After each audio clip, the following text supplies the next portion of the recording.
the Mitchell Hedges crystal skull was there. When I touched that skull, I felt vibrations through my shoulders, which I've never felt before in my life.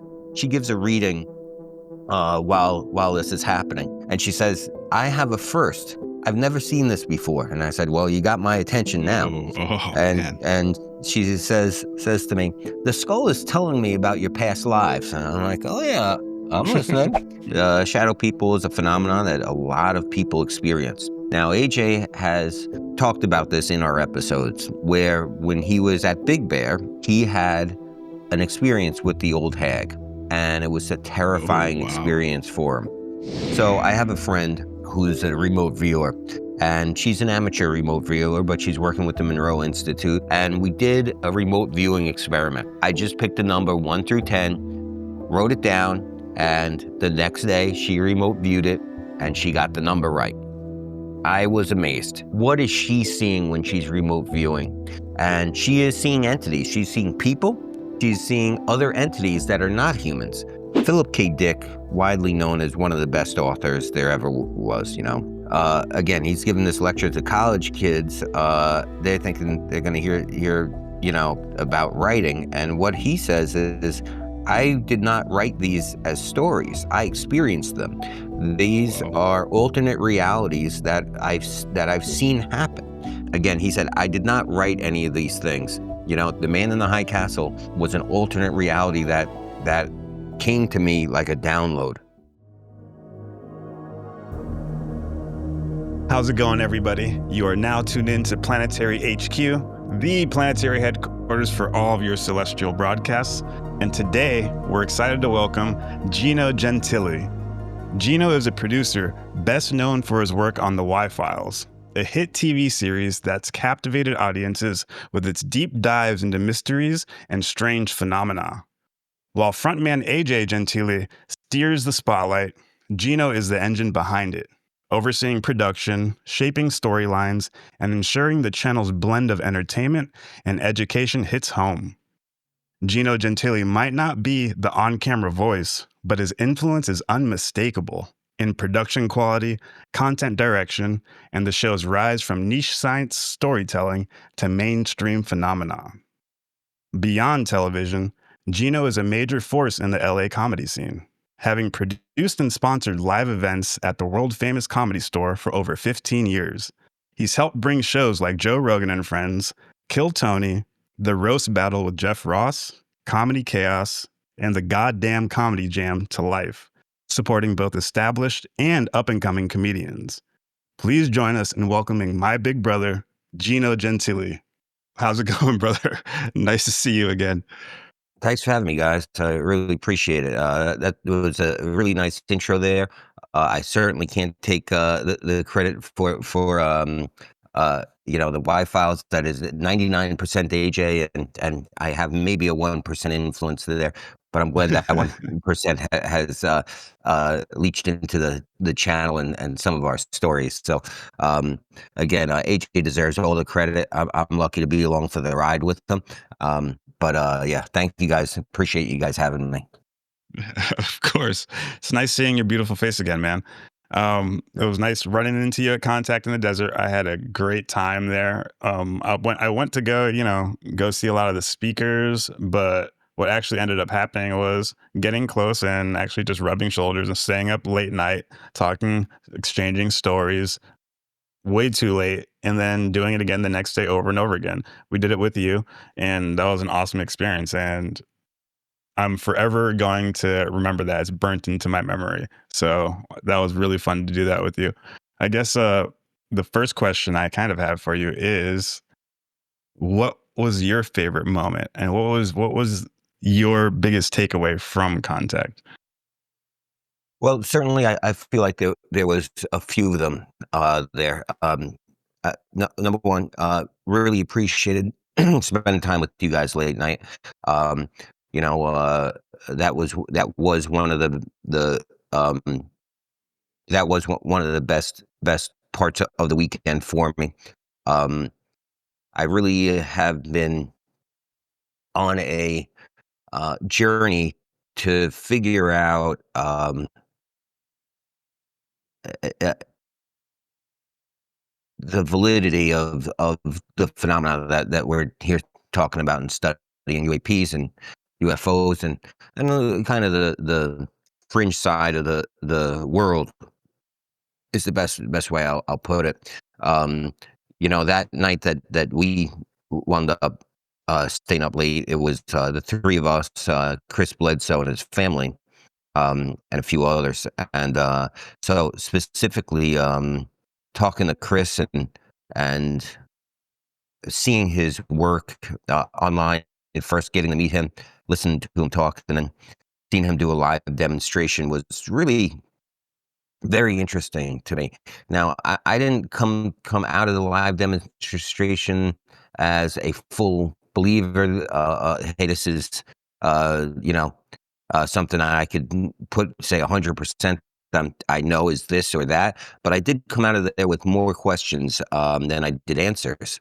So that was interesting to me, and that is why I wound up spending so long talking, late night with you guys, because I wanted to spend more time with Chris and get to know him, and that's what got me out there into where we were standing in the, I guess you'd call it the field area out there, and lucky enough, you guys were out there too, so we wound up getting to spend a few hours together and talking.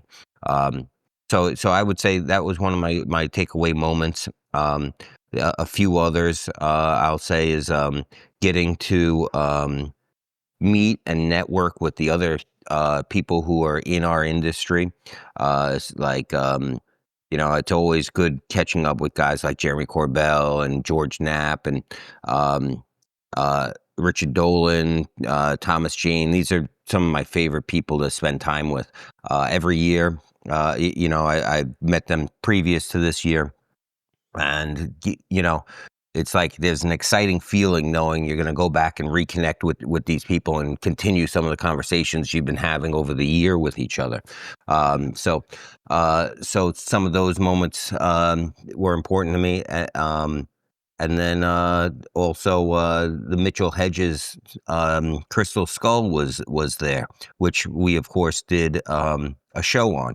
So getting to see the skull and spend some time with it, that was really important to me as well. And then finally, I'll say, again, it's so hard to pick moments um, because there were so many special moments with just Y-Files fans that were out there that wanted to tell me their personal stories, experiencers, some that have seen things, some that have been abducted, some that have alien implants in them. So really interesting stories. Now, again, you take everything. I don't want to say with a grain of salt, but you listen to everyone's story, and some of them are are grounded in things that you can't deny, like videos and things like that. And then some of them are a little more um, on the wild side, where you have to listen to the story and decide, hey, am I listening to science fiction? Am I listening to facts? Did they interpret it the right way? That sort of thing. But hearing everyone's story um, and seeing their passion for it, that mattered also. That was really one of the most important things about contact, and drives me to want to go to more and more events that are throughout the country to find the people who weren't able to make it to Southern California. Me too. Yeah, exactly. Me too. This is actually my first UFO conference. We've been to other spiritual conferences, but never a UFO centered conference. And, spirituality and the UFO content kind of intersect those communities. But this Yes. this is awesome. I really loved it. It was hard to point out one single experience as well. You mentioned there that the spirituality part of it, which again is sort of what brought me together with you guys, because um, that's the aspect of Chris Bledsoe's story that is so compelling to me is that it's his spirituality that is helping him conjure the UFOs. I'm not sure if conjure is the right word, um, or manifest. But certainly there is a spiritual aspect of what he is doing for when the orbs are showing up. And that's an interesting aspect to me, because it does bring me around more to spirituality. Not exactly Christianity, but more spirituality, which I think, even though he's Christian based, he would say is more spirituality than it is direct Christian faith. Yeah, he's definitely. And please correct me. No, you're right. I read his book, and I think a lot about it in terms of understanding the spiritual component. And he has more of like a Pentecostal Christian background. I don't know how Pentecostal it goes, but Southern basically, at least.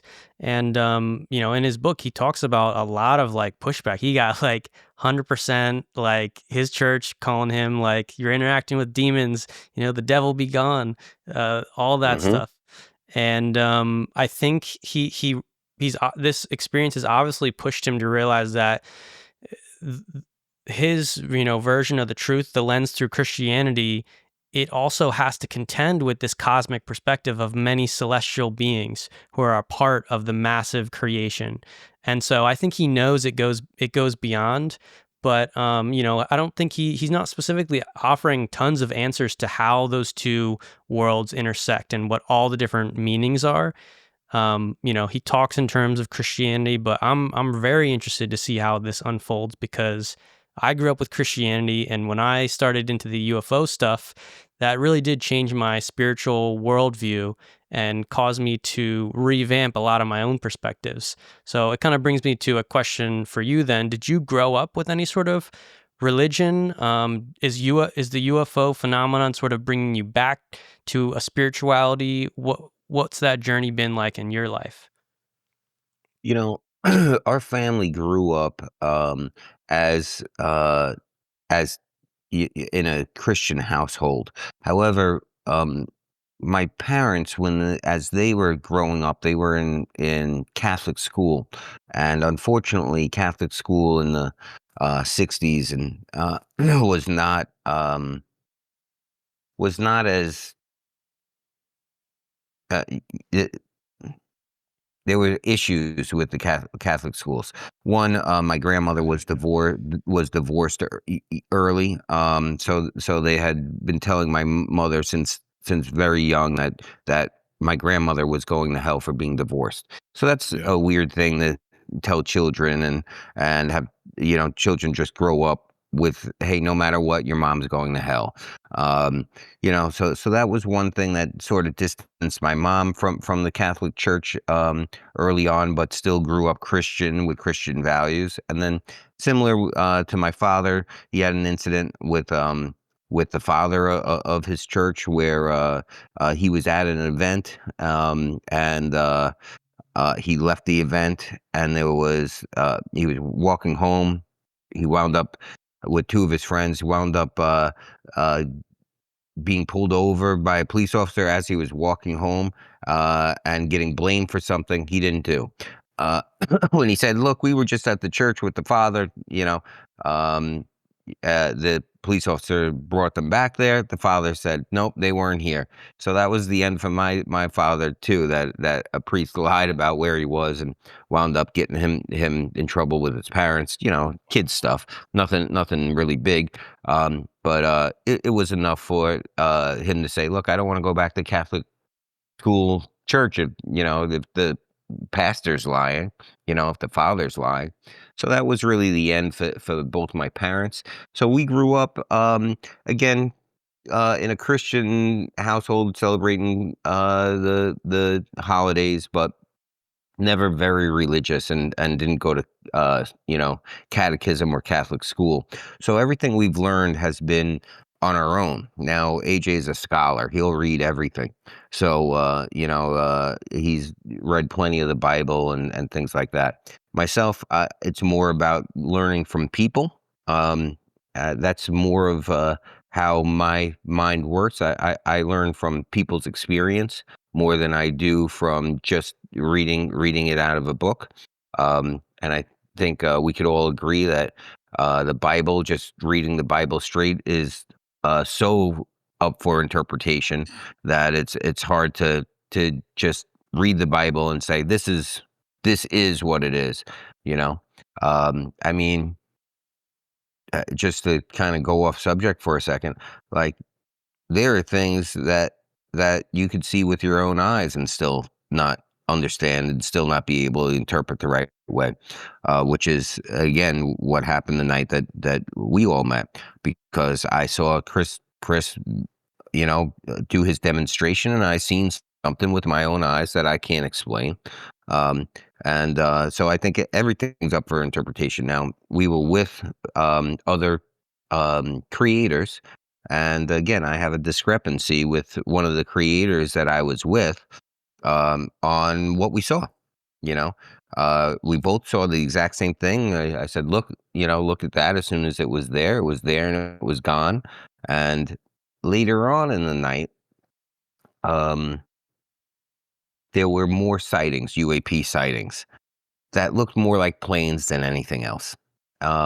So that colored, I think, the vision of the other influence, the other creator I was with. That colored him negatively. Where for me, it just was like, well, that's one thing, but this thing was something else. Yeah. So it's hard for me to land on things like that because of interpretation. So going back to the Bible, and religion, my religion and AJ's kind of is based in Catholicism, but mainly around the Golden Rule and the basics of treat people the way you want to be treated, and I guess you would say the Ten Commandments and things like that. Yeah. But not too religious. Yeah. Yeah. Well, no, I think most people agree that like the basic tenets of at least what Jesus taught in Christianity are like universal spiritual principles. But then you get into different problems like how do the institutions act 2,000 years later when there's different factions, all these different sects and types of churches. And then also the different interpretations of theology and stuff. And so I guess then, yeah, how did then the UFO phenomenon and that stuff, how did that introduce you to, I guess, a different perspective that sort of, I consider this something like incoming. It's like a cosmic wave is incoming to the planet, and there's a new interpretation of the universe and religion and spirituality. What's that intersection for you right now, going to these conferences, being interested in this subject? Well, it's an interesting question because that's sort of where I am. I'm looking to experience it for myself. I'm looking to learn and involve myself rather than, again, just words in a book. I feel like I'm on that journey to decide for myself what we're all witnessing here. Because, like you said, it's sort of like a flood that's coming in.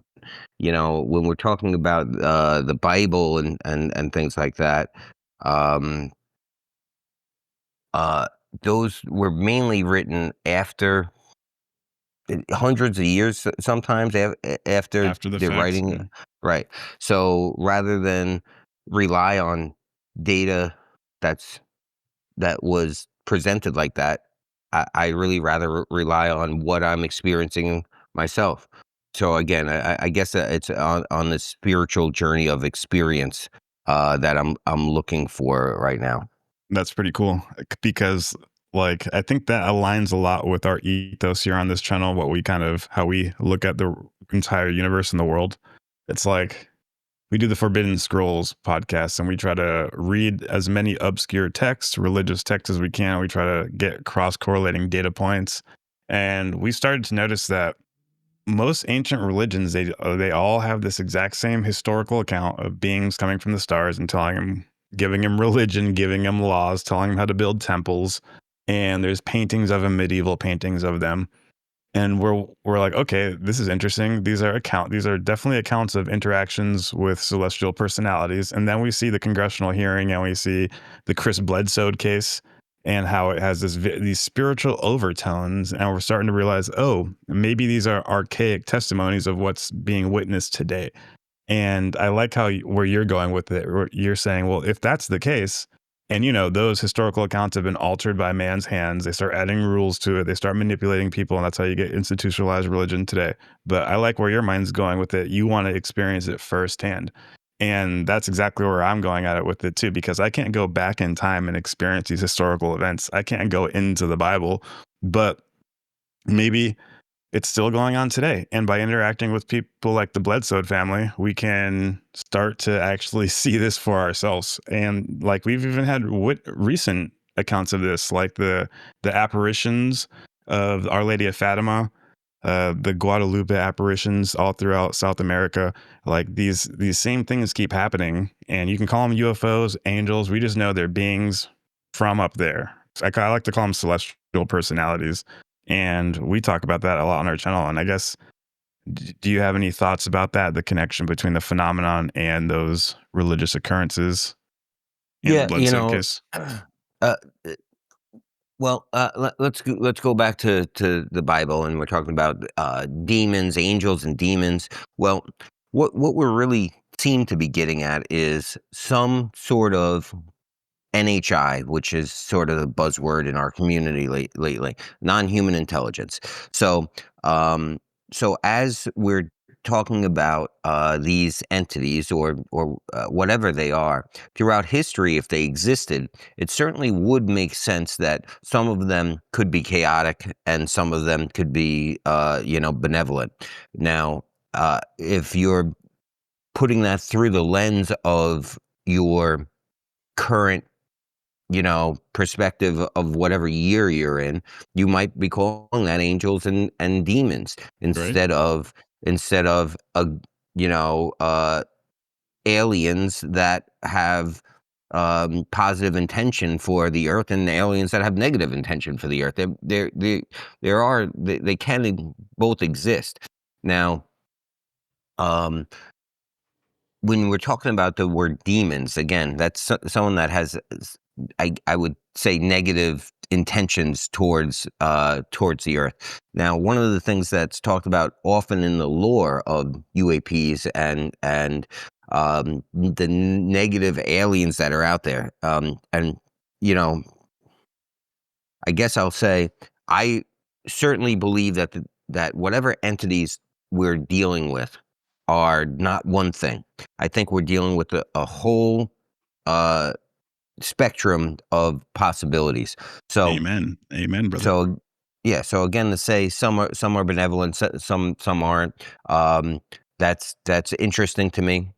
There's also talk of some non-human intelligence that feeds off of emotion, specifically negative emotion, and if that is the case, then it would make sense for them to be called demons, because if they're feeding off of negative emotion, then they need that war and strife and anger, and that would make sense if there was a non-human intelligence that was doing that, and they were trying to create that would seem like the devil, in a different perspective. You're trying to create wars. You're trying to create those negative emotions. So that's an interesting aspect to it, for me. That, again, it's not something that I could just say it's definitely this or not, but I could. But as new information comes out, like these little tidbits, you break off like pieces of a puzzle, and you take this puzzle piece and put it over here, and take this one and over here. So that's what I'm saying. As I kind of walk this path and try and figure out, all right, we're talking about angels and demons in this in this aspect of non-human intelligence. Well, does that open up more, or does that categorize them more to put things in a box? I think it opens it up more, again, to try and figure out, well, obviously, if you're believing the experience of people, you have people who have very benevolent experiences, and you have people who have very chaotic experiences. So Yeah. we can't be talking about the same experiences, because they are very, very different. Chris, um, his story is an interesting one. He's met aliens. He's Yeah. been have direct contact with aliens, not just seeing orbs. So that's very interesting, because for him, it was very benevolent. It took away a sickness that he had his whole life, one that was driving him close to the edge of being done with life, which that's an interesting aspect to me, that whatever that intelligence was so benevolent to him that to take away his ailment, um, uh, is tremendous. Now, so many Yeah, it others is. don't have that experience. They just are left with the negative thoughts of, you know, um, hey, I got abducted, I got probed, I got, medical examinations. That leaves people traumatized. That wasn't his experience. His experience was more positive than that. Yeah. Sometimes they'll come and hit you with that funky intergalactic Xanax, as somebody once said. Yeah. I got that. I got that from you, Gino. I watched your entire Gino's story hour, but I appreciate yeah. it. I appreciate it. I try and add some humor into it. Of course, you could see that, some of these topics are hard to wrap your mind around. So you got to have it with humor, and they are serious topics. So I don't want to, when I'm putting humor into them, I am doing it to tell a fun story, or something like that. But that doesn't mean that. But I'm not trying to disrespect the topics. That's the important part of it. That. They we're storytellers, and storytelling is fun, and that's what engages you with an audience. AJ is excellent at it. I am, you know, I enjoy it. It's two different things. Um, but um, but there also has to be a respect for what we're trying to deal with here, what we're trying to figure out. And the Y Files as a show touches on UFOs and aliens and things like that, but we're not an aliens show. It just happens to be, these are the topics that run my personal life, run my algorithm, run my what I am searching for throughout my personal journey. Um, so um, so that's why we land on a lot of these different topics. Now, me and AJ differ on them. AJ is certainly more of the skeptic than I am, and I'm not really a believer or a skeptic. I am open minded to. I want to hear the entire story, and then r- whereas AJ will look for the debunking side of it. That's not as important to me. Um, I want to know the truth, but I don't need to know the truth, uh, um, as much as I think our audience does, because there's a spectrum of truth also. We look at stories like, we'll say, um, Planet Serpo, the 20 and back story, the Oh Secret yeah. Soldier story. Now, we sort of debunked that story in our episode, but you can't exactly debunk the entire thing, because it you're by debunking, by just calling it fake. 100% fake. You're not taking the perspective of the reality of the people who are saying they lived through it. So, uh, so I think that that's an important aspect to also listen to people's experience and believe people as well. So that doesn't mean that they're 100% sure of it as themselves, because again, like, everyone's perspective is different. Like I just mentioned with me and the other creator, we both witnessed the same thing, and I think we feel differently about what we witnessed. Um, so you could be doing the same exact thing, uh, and still wind up with two different perspectives. I like to, when I'm looking at these subjects, I like to try and look at it in reverse. And part of this is that whole suspension of disbelief, meaning when I say look at it in reverse, I'm saying, like, okay, let's assume something that crazy actually did happen. Aliens landed Anunnaki from the stars, they interbreeded, they were doing this thing. What would it look like if that story were to get passed down to the way that we have it now? Like, what exactly are all the filters that goes through? And, you think of that, like, even just the question of, if I was abducted, but I couldn't come back with any proof. There wasn't material. I didn't have any photos. Like, how would my story get out, and how would that look to other people? Well, it would look so crazy because the proof is like so low, and yet it's like 100% a personal experience. It's like real to me.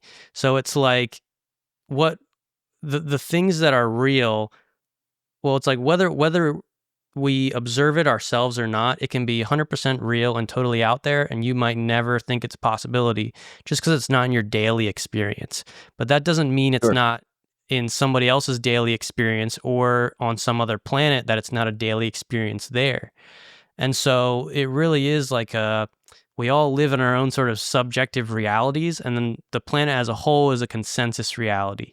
And, at Contact in the Desert, that consensus reality breaks because there's so many people who have had personal experiences, and so many people who have been correlating the data and hearing all the stories to the point where they recognize that there's something going on, and their suspension of disbelief is much more open.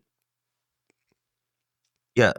So if we're talking about history, I mean, before cell phones, before anyone could take video, you got Ezekiel. He sees the wheel, which, for all intents and purposes, I think most people agree must have been some sort of UAP. Yeah.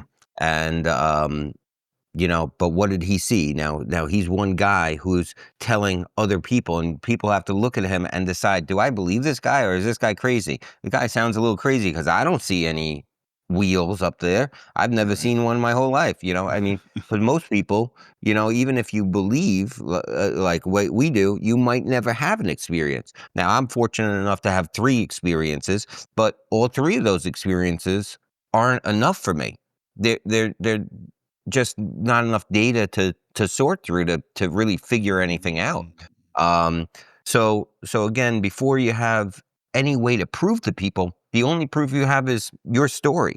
Now, when you're telling your story, no matter what, I don't care what it is, you learn this through plenty of true crime stories. No matter what your story is, it changes over time. Even your own memory changes things. Me and AJ have had plenty of discussions about this. Obviously, as brothers growing up, we experienced so much of the same things. We grew up in a house that had some paranormal activity in it, and and we witnessed it together. We witnessed it with friends. We witnessed it together, and as adults, now not as small children, but as 10 to 9 years old to say 13. So not as small children, but still children. But we witnessed stuff that certainly I feel um, was positive proof of paranormal activity. Where AJ later on in life says, I know what we seen, but I think it was our mind playing tricks on us, or or he doesn't believe in the phenomena, which is strange to me again because we experienced it and seen the things with our own eyes together. So, it's an interesting lens that some people have. AJ's a very, very smart person, smartest person that I know, and he's had experiences. Again, we'll stick with paranormal for the topic here.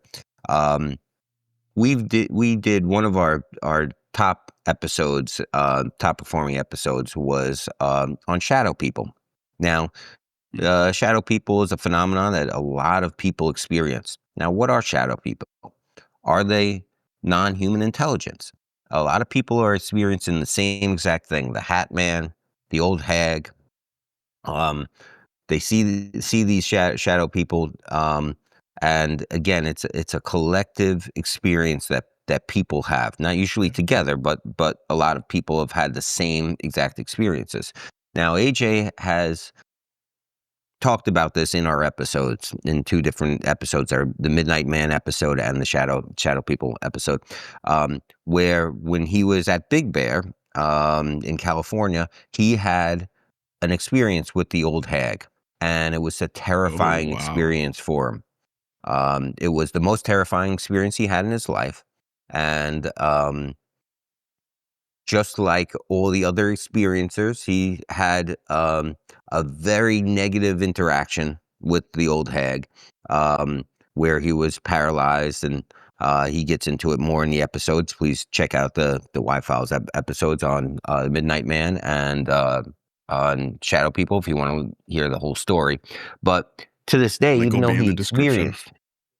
experienced it, and it was the most terrifying experience he's ever had. So much that he wouldn't even sleep in the same room the next night. And they were at like a luxury resort. So now, later, he does the episodes. On the episodes, you'll see him say he thinks it was his mind playing tricks on him. He does not believe that it was an actual non-human intelligence. So it's interesting that your perspective clouds everything. And I think that him being so smart of a person sometimes could cloud him because his mind is smart enough to interpret things in a million different ways. So I think he has a million different ways of it not in his head of it not being non-human intelligence, and the one way of it being non-human intelligence is not overwhelming enough for him to accept that that's what it was. Now I'm on the other side of that. When I'm talking about my three experiences, they're UAP experiences, so different than the Old Hag. But it's a different type of experience. Yeah. But so I had three different experiences where I seen things in the sky that I can't interpret, and of course, if my mind was going to do the same thing, there are a million things that I could say. Oh, must have been a drone that somehow appeared. It must have been this, must have been, could have been any of these things. However, I care more about that one option that is, what if this is NHI? I don't want to explain it away. I want to pull the thread and figure out what the fringe side of it is, personally. Yeah. I think what you're saying with the way we rationalize some like really scary personal experiences, even like spontaneous out of body stuff, which I think is very connected to the experience that he had with the paralysis. The ability to rationalize it, I think, is partly because it's a matter of repeatability.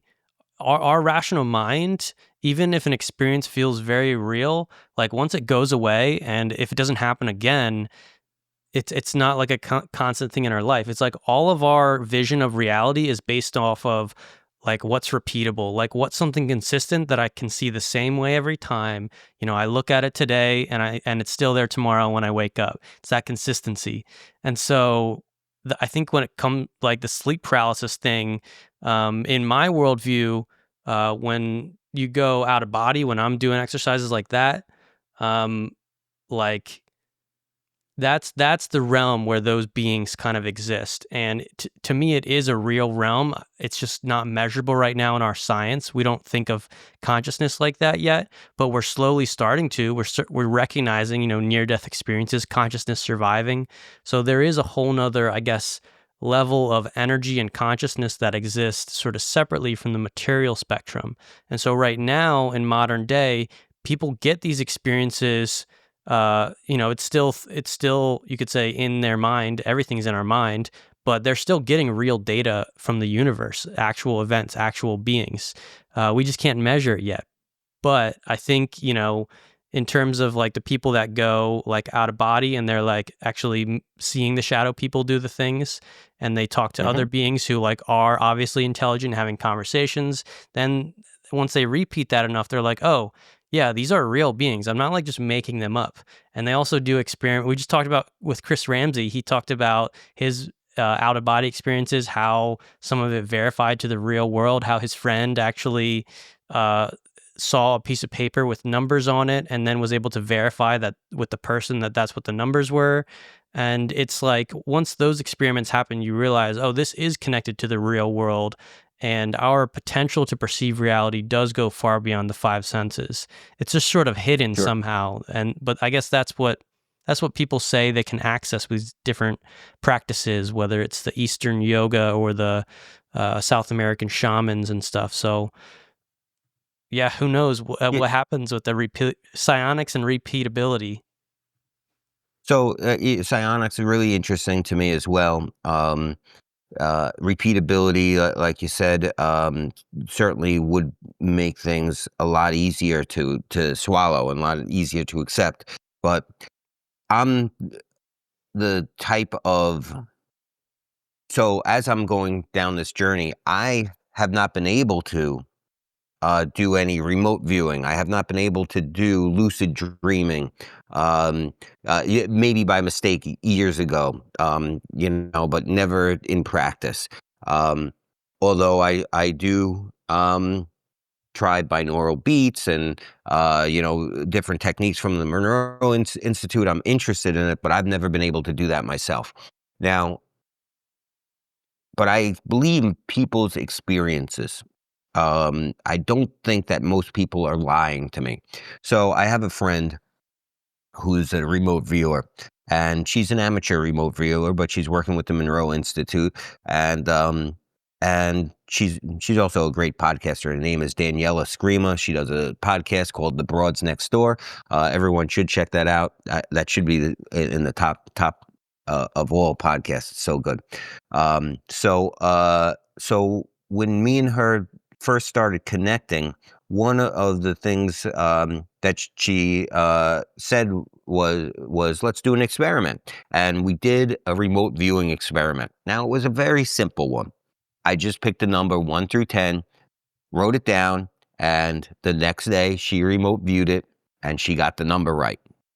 I was amazed. Now, of course, we're guessing a number 1 through 10. It's not, there's a 10% chance she would have just guessed it. There's, plenty of ways that could have happened, but it gave me just a little bit more of a believability, to say that the phenomenon is real. Now, so it opened up the door for me to really explore what is she seeing when she's remote viewing. And she is seeing entities. She's seeing people who are humans doing the same thing. She's seeing other entities that are not humans. And there's rules that are really interesting to me, that there are some places that you just cannot remote view. It just will not let you remote view. So those things are interesting to me, because it's not just one person telling me that. It's not just Daniela. It's so many remote viewers. And I'm interested in going to the PSI games, which is going to be coming up, to see a little more of that. That'll be in August. And I know Chris Bledsoe is going to be there as well. So I am interested in going there and, seeing some of that in practice as well. But to go back to Daniela and what she sees while she's out there. So that's what she sees when she's remote viewing. But then again, like I said, NHI, non-human intelligence, is such a spectrum. So you have those things, but then you have something that's very different from the stories of people I know and respect who are doing DMT, who are inviting these entities around them. Now, I've never experienced these entities, but I'm interested in them. And again,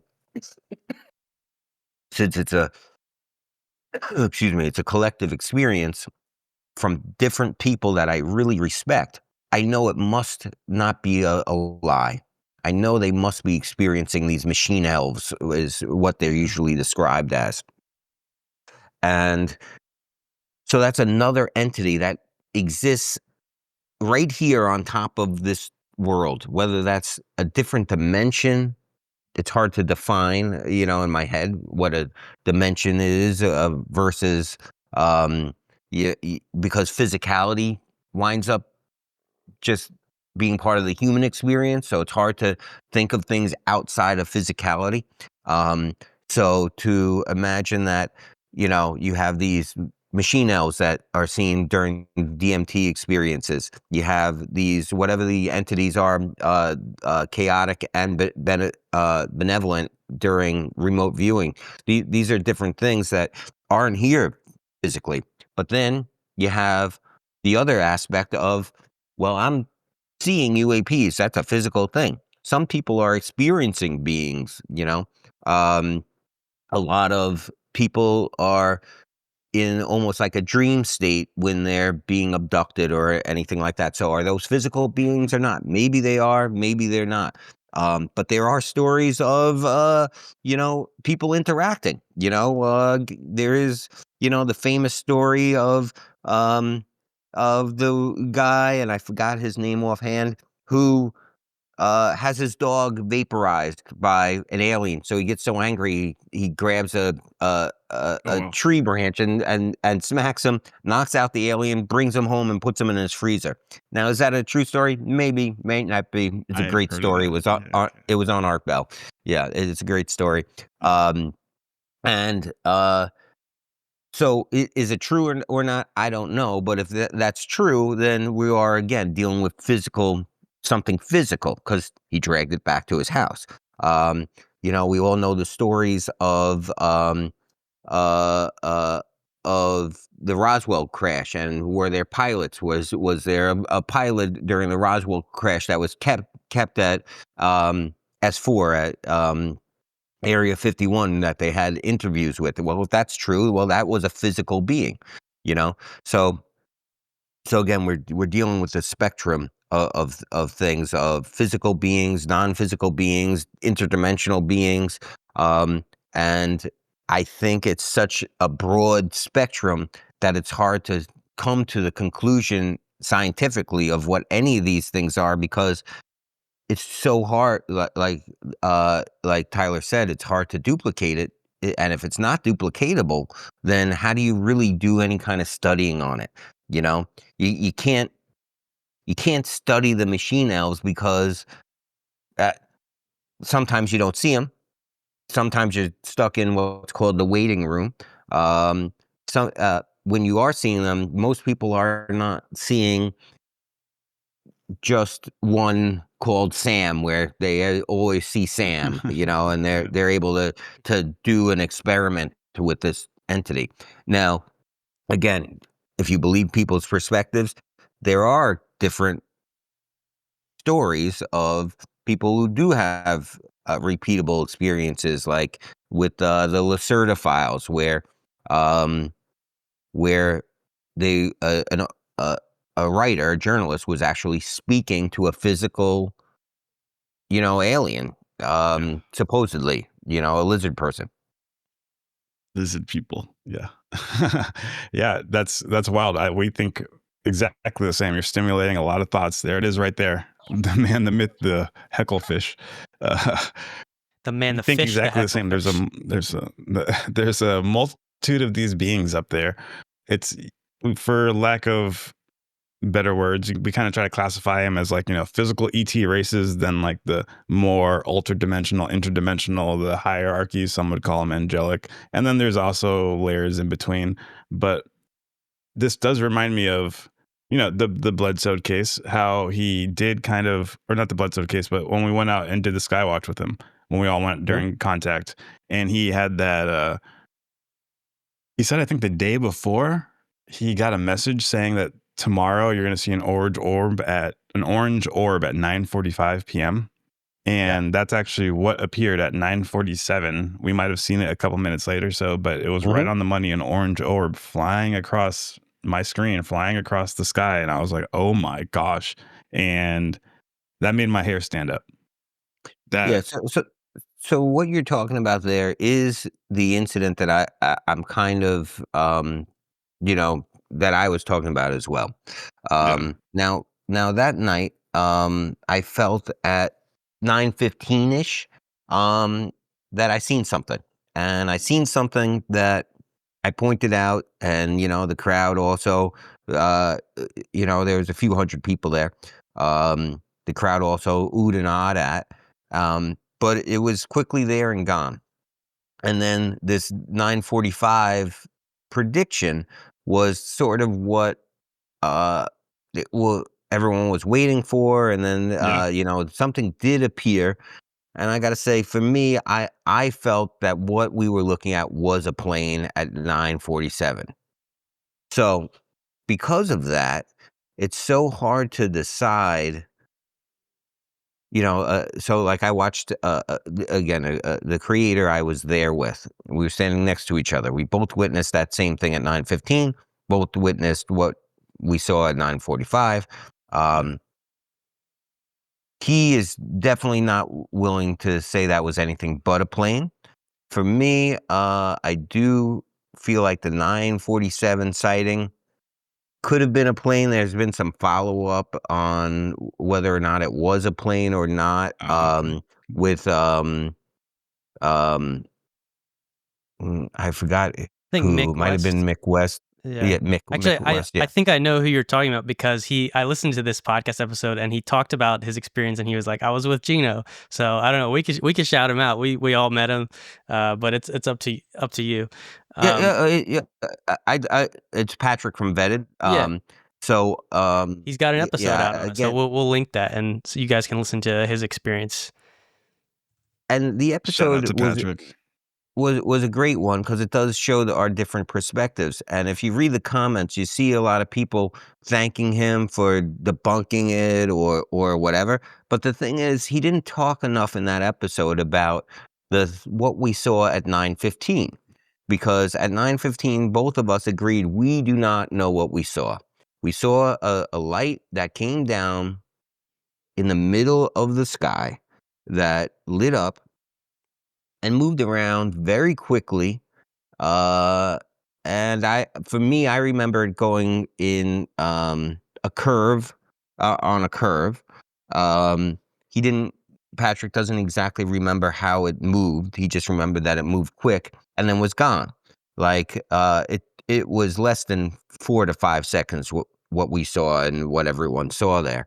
But then, and it definitely did not come from the horizon. It came from right above us and then was gone. So that was very interesting to me. Now again, with what happened in 9:47, I don't know. I don't think it's hard for me to say that was orbs. I would need to see more video of it. And again, if Mick West did figure out what plane it was, it's hard to deny that, because that's just data that's out there, you know. And just because one thing is a plane doesn't mean everything is a plane. What I've seen in my life definitely was not planes. What I seen that night, I would even say, definitely could not have been a plane. It could have been something else. If it was a drone, it was a drone that had its beacon disabled, and would have been a crazy way to try and fool people. And again, since it's not even what Chris focused on. Like afterwards, as we were talking that evening, he was focused on that 9:45 sighting. Yeah. But that showed up at 9:47. But so my mind goes to, what if it wasn't, so it showed up at 9:47, not 9:45. What if he was just wrong about the 9:45? What if it was the 9:31? Yeah, or Okay. 9:21, whatever we I seen. get you. He might have been off the wrong way, you know? It's Okay. still, there was something there. Now, as I spoke to Chris, he said there are some nights that you don't even see anything. However, most nights you do, and it's all about your consciousness and calling, calling to them and wanting them to show themselves. So that's an interesting aspect, because he did say beforehand, it's very hard to do this with a lot of people, because when you have skeptics and you want to call them haters or whatever, they are going to ruin the collective consciousness for everyone. Yeah. So that's an interesting aspect, to which we came to the conclusion that I'd like to be in a small group with him to see what happens. So I'm going to pursue that. And that probably can't happen at the PSI games because we're going to be such a large group there. But we did talk about some further exploration, that I'm, might still be a little private information, but maybe there's a way to spend some private time with the Bledsoes to see what happens in an environment where you're sure that all the people are believers of the phenomenon, and are there to experience it themselves, um, rather than to prove or disprove it. Yeah. That's a good idea. Me and actually Chris Jr. have been texting every single day since contact, and he wants to get us out there for like a little small group Skywatch to actually start Mhm. to see if we can get something to come, because the bigger the group, the more mind body spirit complexes may have doubt, and it could, bring down the entire level of the group, which is one Yeah. lesson I learned from them walking away from that entire experience. I learned that it's good to, they kept trying to talk about that, cultivate, to take away that doubt. And even if you don't believe in the moment, you can analyze it after and realize what it is. But in the moment, try to keep your disbelief down, which is a great lesson to be learned. Mhm. But yeah, we're definitely going to try to get out there. Maybe we can get out there at the same time. That'd be really cool to have an experience Yeah. together, brother. You know, again, being able to experience some of these things collectively with people, is interesting as well, because you get to hear what their take was on it. So again, like your take on the 947 sighting was an orange orb. Now, I felt like I was seeing a beacon. So I could be wrong, but I thought I saw a beacon on it. And who's to say that UAPs that are being conjured or summoned won't also have some sort of blinking beacon to, you know, just as a disguise, or as It I was don't know. pulsating. It was definitely Yeah. pulsating in a beacon Right. fashion. Yeah. And I didn't Right. have flight radar up looking at it. I did not. I was just going off my eyes. And I was also, the energy was kind of, when people get in a group and they all are looking for something, you kind of get caught up in that too. So, you know, Yes. they have the AI. I said they were going to scan the skies. You said Mick West already found the flight. I'd like to, I'm eager to know the data, because I want to know what the truth is. I don't just want to go based off my feelings. Right. And the truth, of course, it matters the most. Yeah. Um, but truth isn't exactly. But experience is what I'm there for, more than truth. Um, Yeah. Right. It was a great uh, experience. right. So I'd rather have the experience of seeing both of those things and having that question in my mind, than rather than just saying, "Oh, Mick West found it was a plane. These must all be planes. This guy is lying." Because I don't think he's lying. I don't. Yeah. I find him. I find him and his family very convincing, very they don't seem like charlatans to me, not No. one bit. No, not at all. They were like exuding love, familial energy. I was shocked. I was like, oh, okay, Yeah. this is amazing. And still, like I said, me and Junior are texting every day, and it's just like nothing but love. We're talking about paintball because we both love paintball. We got to go out there. We want to catfish, paintball, and then go summon some orbs. So that's going to be a fun little trip. All right, I like that. I want in on that game. I shoot nothing but necks. So protect your neck. Okay. I'll hold you to that, Gino. So the vlog video coming soon. Gino versus D-Bake paintball. For the sky watching, that was my first time, like actually looking up in the sky looking for a UAP. Actually, I guess this is my second time. I have an interesting story about the first time I tried CE5. But for the Skywatch, that 945 thing, to me, my only insights on that was that we saw other planes, and when you could see the green and red lights on the wings, like and they're flashing, you know that's a plane. That one at 945, I didn't see any green or red lights. It was more like an orange light, which could have been, I guess, another light on the plane. And it did, it moved across the sky, and then it did look like the light just kind of went out.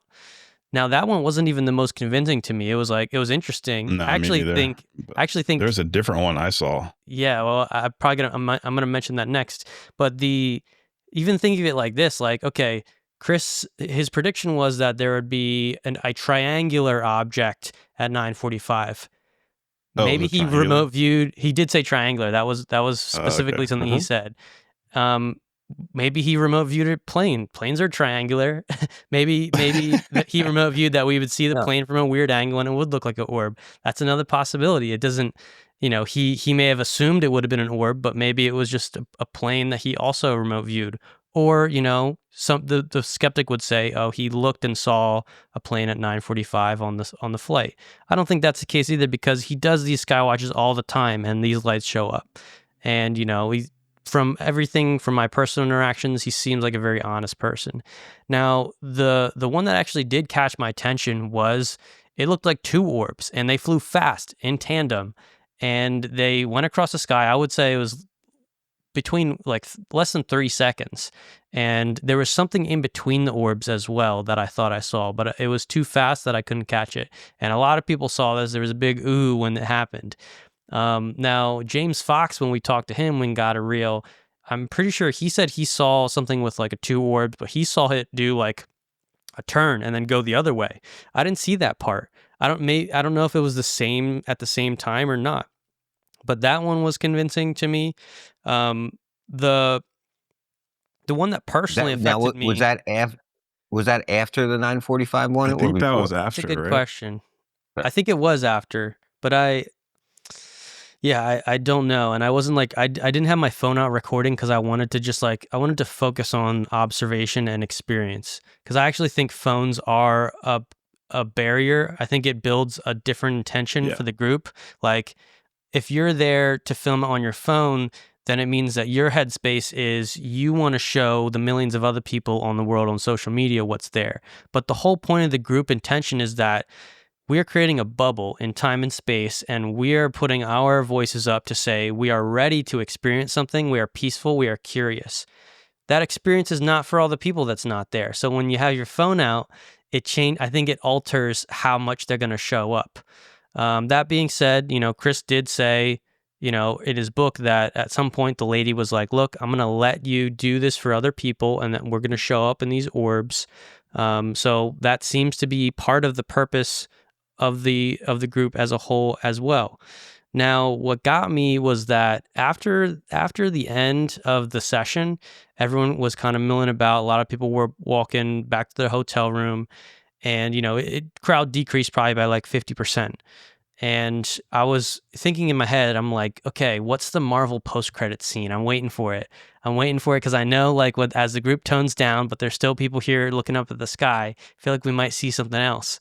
And so I'm just kind of looking around, and I turn around and I see just something like white and close, like flying in the air.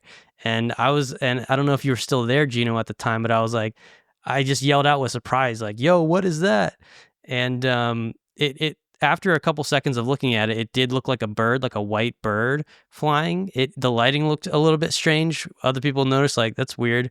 But there were street lamps from the parking garage. Maybe that was reflecting off.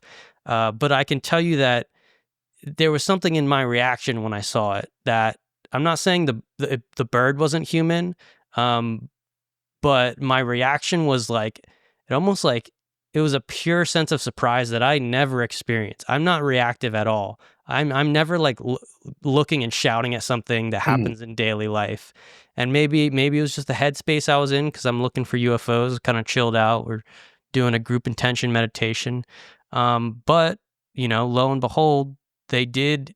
Another thing Chris said early on was sometimes they call them not birds. Sometimes these not birds show up. They look like birds, but they're not birds. Like, what does that mean? I don't know. But also in the book, there's these owls that show up that are sort of like omens in Chris's life at different points. And if I were to guess what type of bird this was, I would guess it was likely an owl or a dove. The way it flapped seemed like heavier, like an owl. Definitely like an owl. Yeah, definitely an owl. Mhm. And to me, that was Or a hawk, personally significant because of that connection in the story, the symbolism. And my reaction was just so strange, when I saw it. But that was my experience of the Skywatch.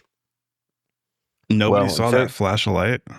Nobody. There was like a flash of light right before the 9:45. Ryan Bledsoe saw it and he put his laser on it, and I looked up. It was, oh my god! And it was like a flash of light, and then it just went away. I thought that was pretty interesting. Yeah, I was over near the building. So the building unfortunately had its lights on. Light. Yeah, so that did sort of create a little bit of a hard to see part for us. However, again, it didn't preclude us from seeing the first thing that we saw, around 9:15, 9:30.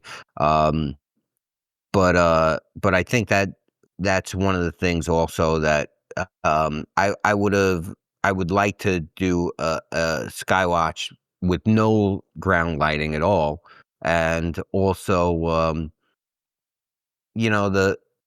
the amplified mic that he was using. I don't know if that detracted at all from the experience for me. Also, like I didn't know where Chris was, where he was talking from. It was so large. There were so many people there. I think I would have. I guess I'll put it this way. What I'm looking forward to is doing a smaller group, because not only do I want to observe the sky, I want to observe the people around me, and how they're experiencing it. Sort of like what you said, how you're not a reactive person.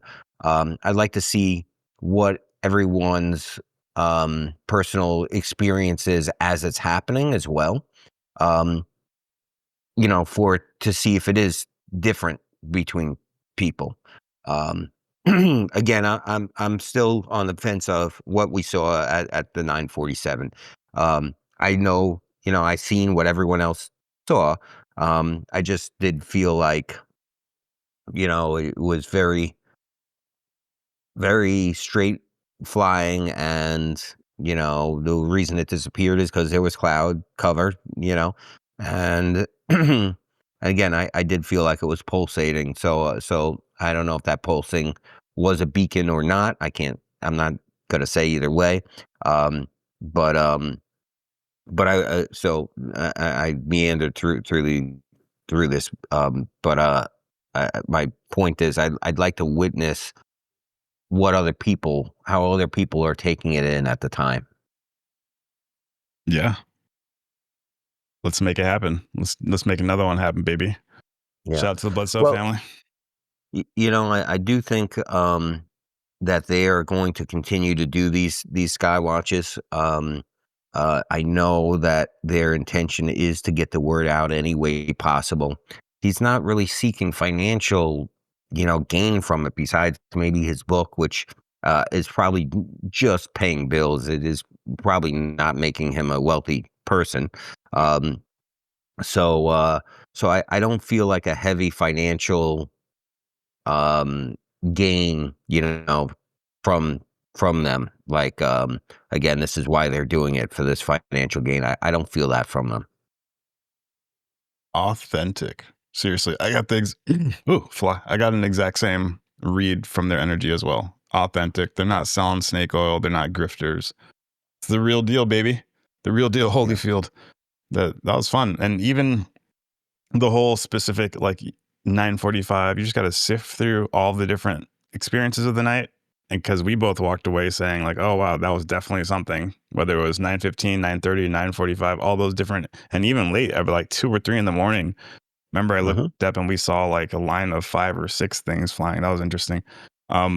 We walked away and that was a great experience. So shout out to the Bledsoe family. I'm excited to go set up another one and actually see these things, because we actually believe that this contact experience is, without bringing it like, oh, divine and whatever, it is, we think they're in contact with something extremely important. So we also want to see where this journey takes them. And we're excited to be alive on planet Earth at the same time they are. So if we are, we're going to get close and see how it's going to go. So shout out to Chris Jr., shout out to Ryan, shout out to Emily, shout out to Senior.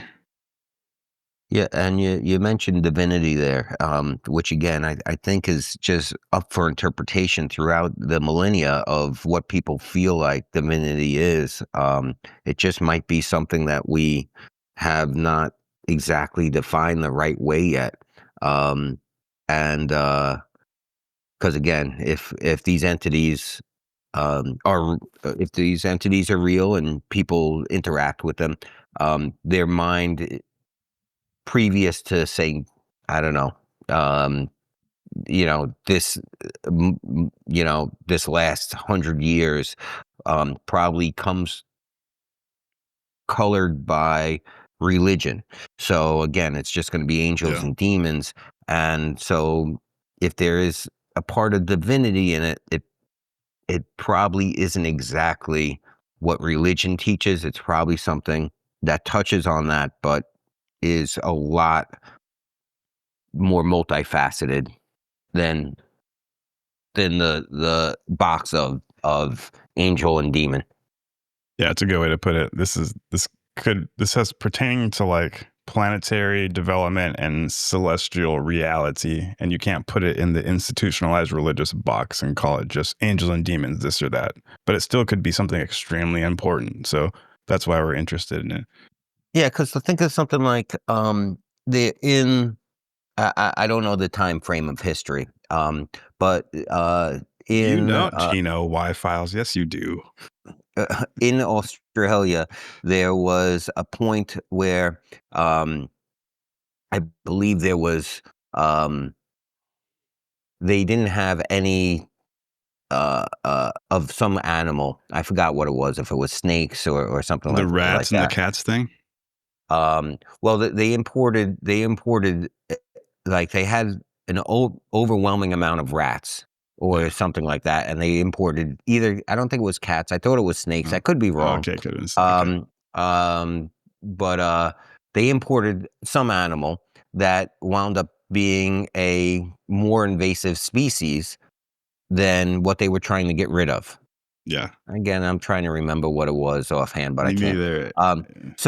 So there's, if you're just looking at the overall perspective, say you're just a person and you don't really know who's importing these things because it's happening and there's no information coming to you, you might think, hey, these entities are doing something to hurt us because they just import, now there's all these things around, but that the intention wasn't to hurt people. The intention was to fix a different problem.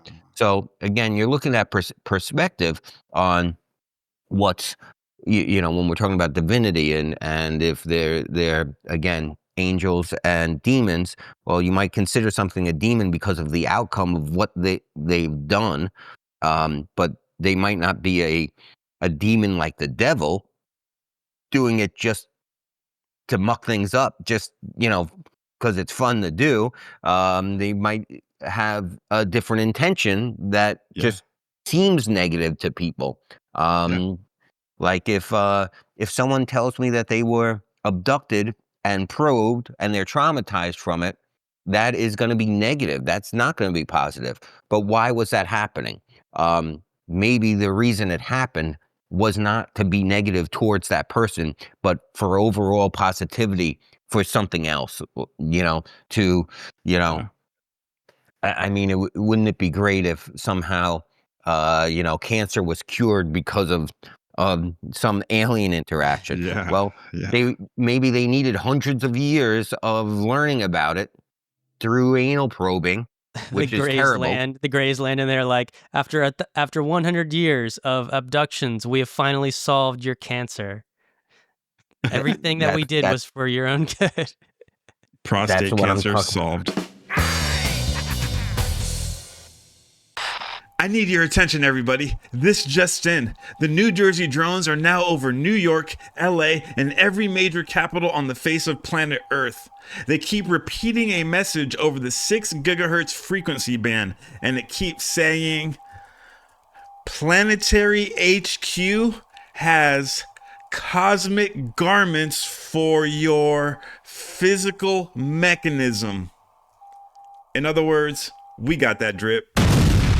Straight from the Galactic Federation wardrobe, these tees vibrate at the frequency of chill. Ribbed knit collars lovingly hug your neck chakra, preventing collar droop across dimensions. Tapered shoulders enhance your interstellar silhouette, perfect for Earth missions and beyond.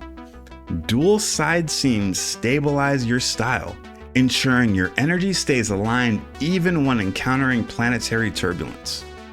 Crafted from 100% classified heirloom combed and ring-spun cotton, this feather-light fabric breathes like you're cruising through the astral plane. Ideal for layering beneath your space cloak or relaxing at your Earth base. The tailored retail fit transitions seamlessly from casual Earthling mode to I've got crystals in my pocket and I ain't from here chic, making it essential apparel for your rigorous interdimensional journey. So check out them shirts. We got a bunch of different colors. Link is in the description. Your contributions directly support spiritual operations on the front line in the battle for truth, beauty, and righteousness. With your help, we can help change the face of planet Earth, and we can look fly while doing it. Okay, now that we can fund the Black Budget Anti-Grav program, let's get back to the show.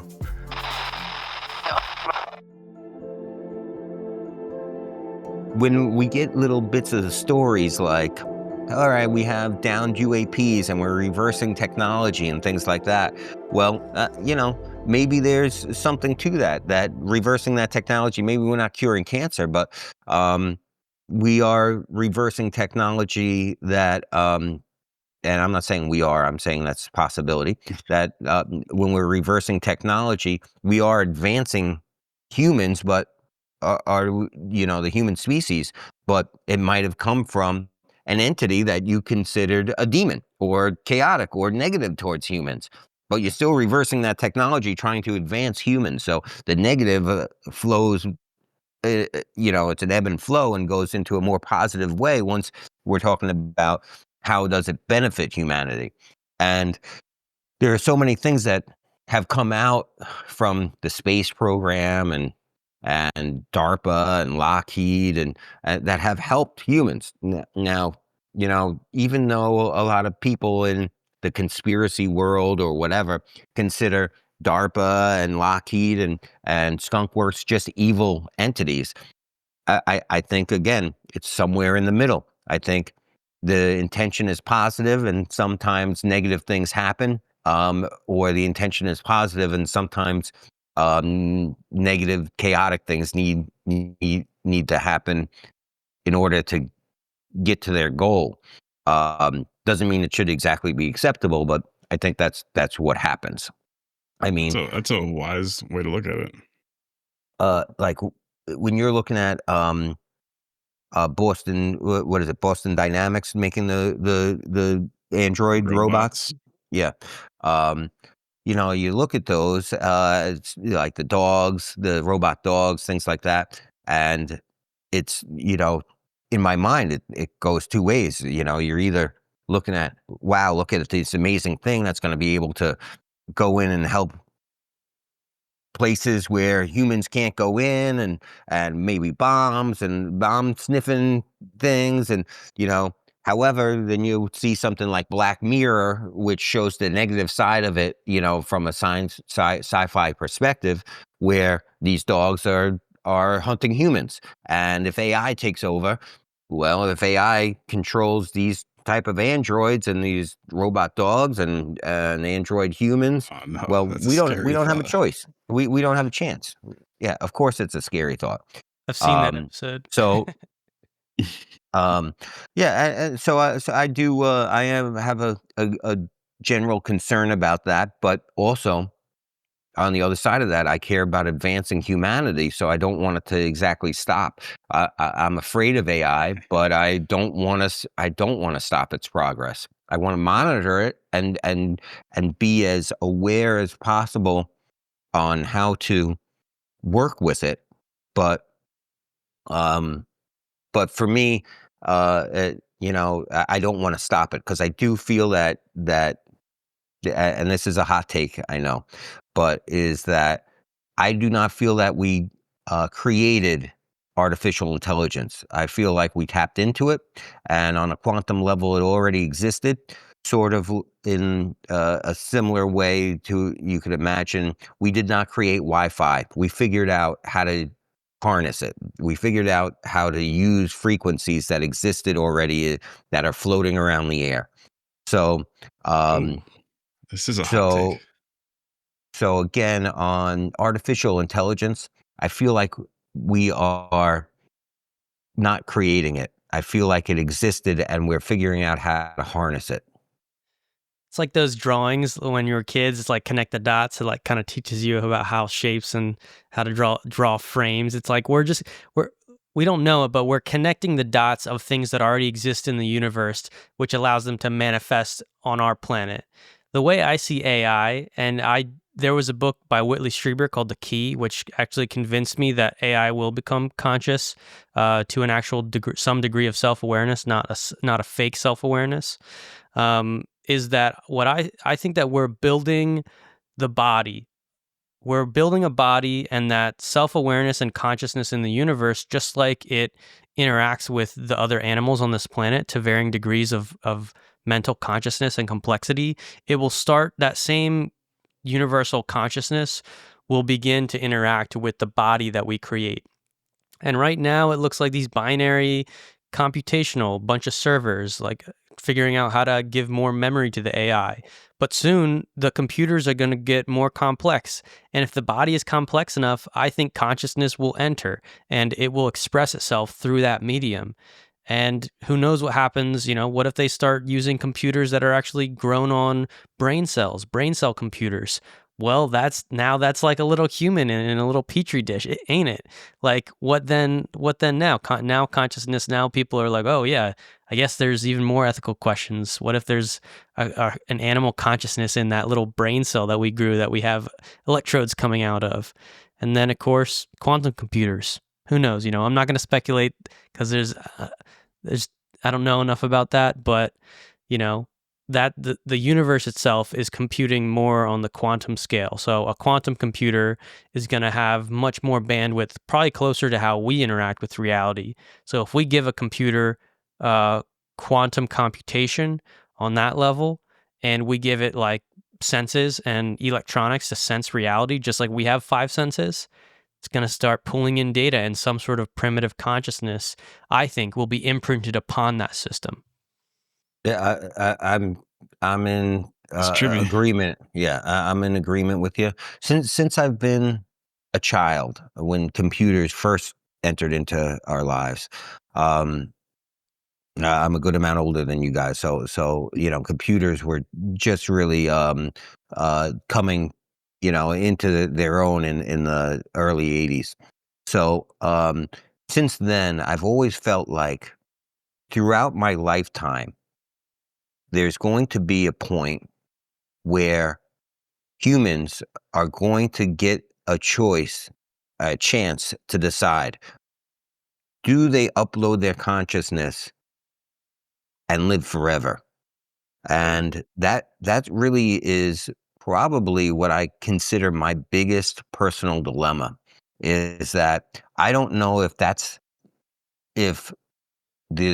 the reason to live and be a conscious being and a soul is to live and experience this and then move on, or if being able to live forever consciously in a computer, and it's still you, it's still your conscious. You're just now running one of those robot bodies, or maybe no body at all. Maybe you're just consciousness.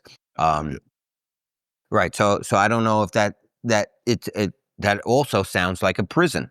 So so I don't know if if the purpose of the life experience is to have this experience and then be gone, or if it's have this experience and I'm living in a simulation. So the end of my simulation might be making that decision on whether you're going to let your simulation live forever, or if you're going to turn it off on your own. And turning it off on your own doesn't mean suicide; it just means I'm making a decision not to Neuralink myself up to the cloud. Have you seen Altered Carbon, the TV show? Have either of you seen that? It's on. I think it's on aware of Netflix. it, but I haven't watched it yet. Really great show that just talks about it. It's a sci-fi future in where it's called Altered Carbon because they can upload. In the story, humanity is in the stars on different planets, and they found an ancient alien technology which allows the storage of consciousness. And so they figured out, basically, it's so integrated into society that when you're a baby, you get this thing placed at the back of your neck, and it keeps your consciousness so that if the body dies, you can reinstall the chip in another body. And there's a whole ecosystem and society that's built on this. And the show focuses on a dystopian aspect where the rich with their corporations, they live forever. They have like 20 different clones of themselves. They back up to the cloud like every 5 minutes, all this stuff. And there's this detective guy that they bring back to life to solve a case on, like for some rich guy. And it's just this rich story that goes into this concept. Now, people think that's sci-fi, but I think that eventually we're going to have the instrumentation to actually measure and separate out that energy field of consciousness that exists alongside the body. And we're going to be able to separate that and transfer it onto a new body. And I'm going to send you a book, Gino, because I think it's called Adventures to the Planet Gok in 1985. And it's this abduction case. And they give a cohesive explanation of how this is possible. And there's a lot of weird stuff in that book, but it's literally my favorite abduction case book because the guy spends like a month on an alien planet. And to me, it's compelling because of the knowledge that is represented. They explain to him how their UFO works. It sort of matches and also fills in gaps in the UFO field with how UFOs work and the physics. So there's that, but they also have this profound explanation of consciousness transfer technology. And this planet, these Goks, they used to be a normal mortal planet where they were like an animal species. But eventually, as they figured this out, they created semi-artificial bodies that like didn't even need a digestive systems and stuff anymore. So they're sort of like half and half. And their whole planetary system is very much based around immortal life in the physical because of this consciousness transfer technology. Now, on one hand, the spiritualists would argue like it's demonic because you're taking away your soul's ability or your soul's natural evolution to go to the great beyond.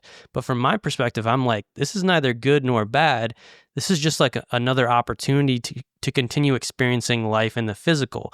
And like, look, if they're tired of it, if they get through a bunch of lessons, eventually they'll be like, I'm ready to just figure out what happens if I let go and stop, transferring my consciousness. But anyway, that book goes into these concepts deep, the virtualization of consciousness, even like the creation of like human bodies that these aliens use when they're doing undercover missions and studying on Earth. So it's really got all the stuff. It's unique. It's very low key. I heard it on an alien podcast, but I'm pretty sure it's like indie. It's pretty undiscovered, and I wouldn't be surprised if I saw a Y-Files episode on it. Well, is it written as a nonfiction book? No, it's written as it's written as a nonfiction book. The author says that, this is an experience that happened to him when he was like 20. It's actually a Chinese like farmer, like kind of dirt poor, when this happened to him. And the book is translated from Chinese, but it's pretty good translation.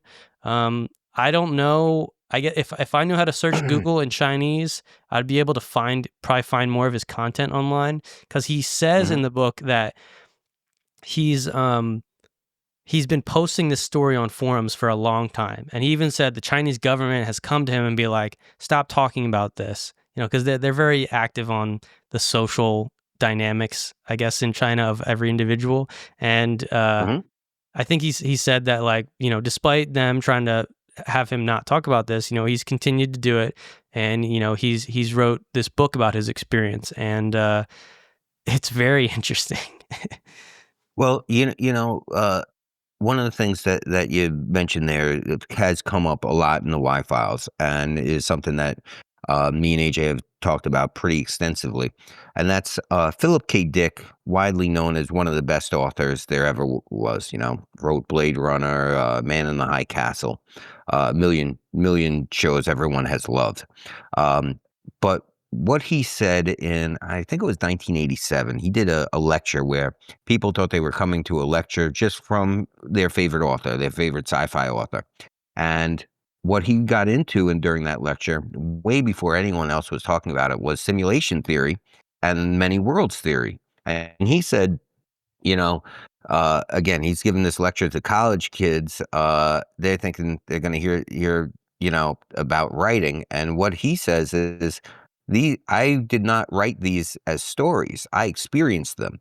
These are alternate realities that I've seen happen.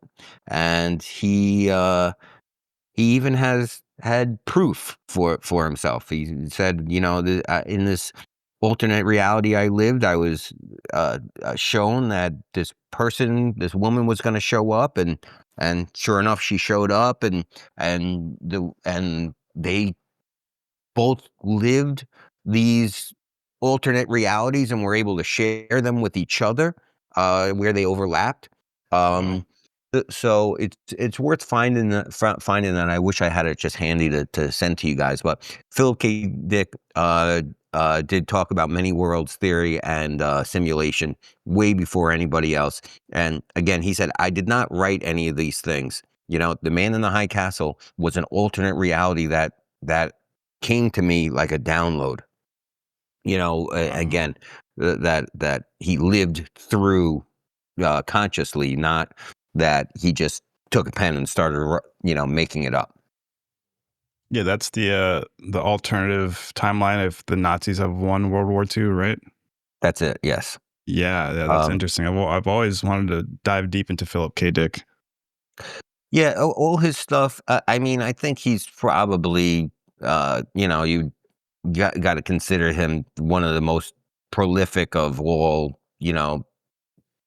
scientific sci-fi. I mean, he did Man in the High Castle, Blade Runner, of course, which is amazing. Iconic.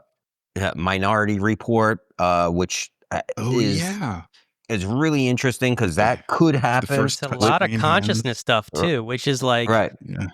You wonder, like, I think art is somewhat channeling real things that already exist in the universe through your mind. You're tapping into something that already exists. It's not just total fantasy. Yeah, he did Total Recall, another great sci-fi. He's a beast. Wow. Yeah, Scanner Darkly was another good one.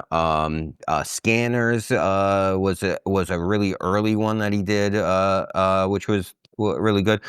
He's certainly, I think, worth doing a deep dive into, if as just an author, as a person,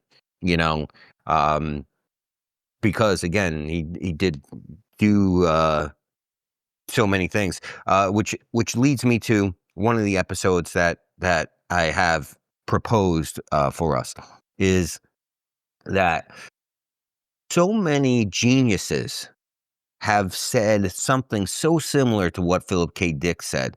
I mean, Einstein said the theory of relativity was downloaded to him.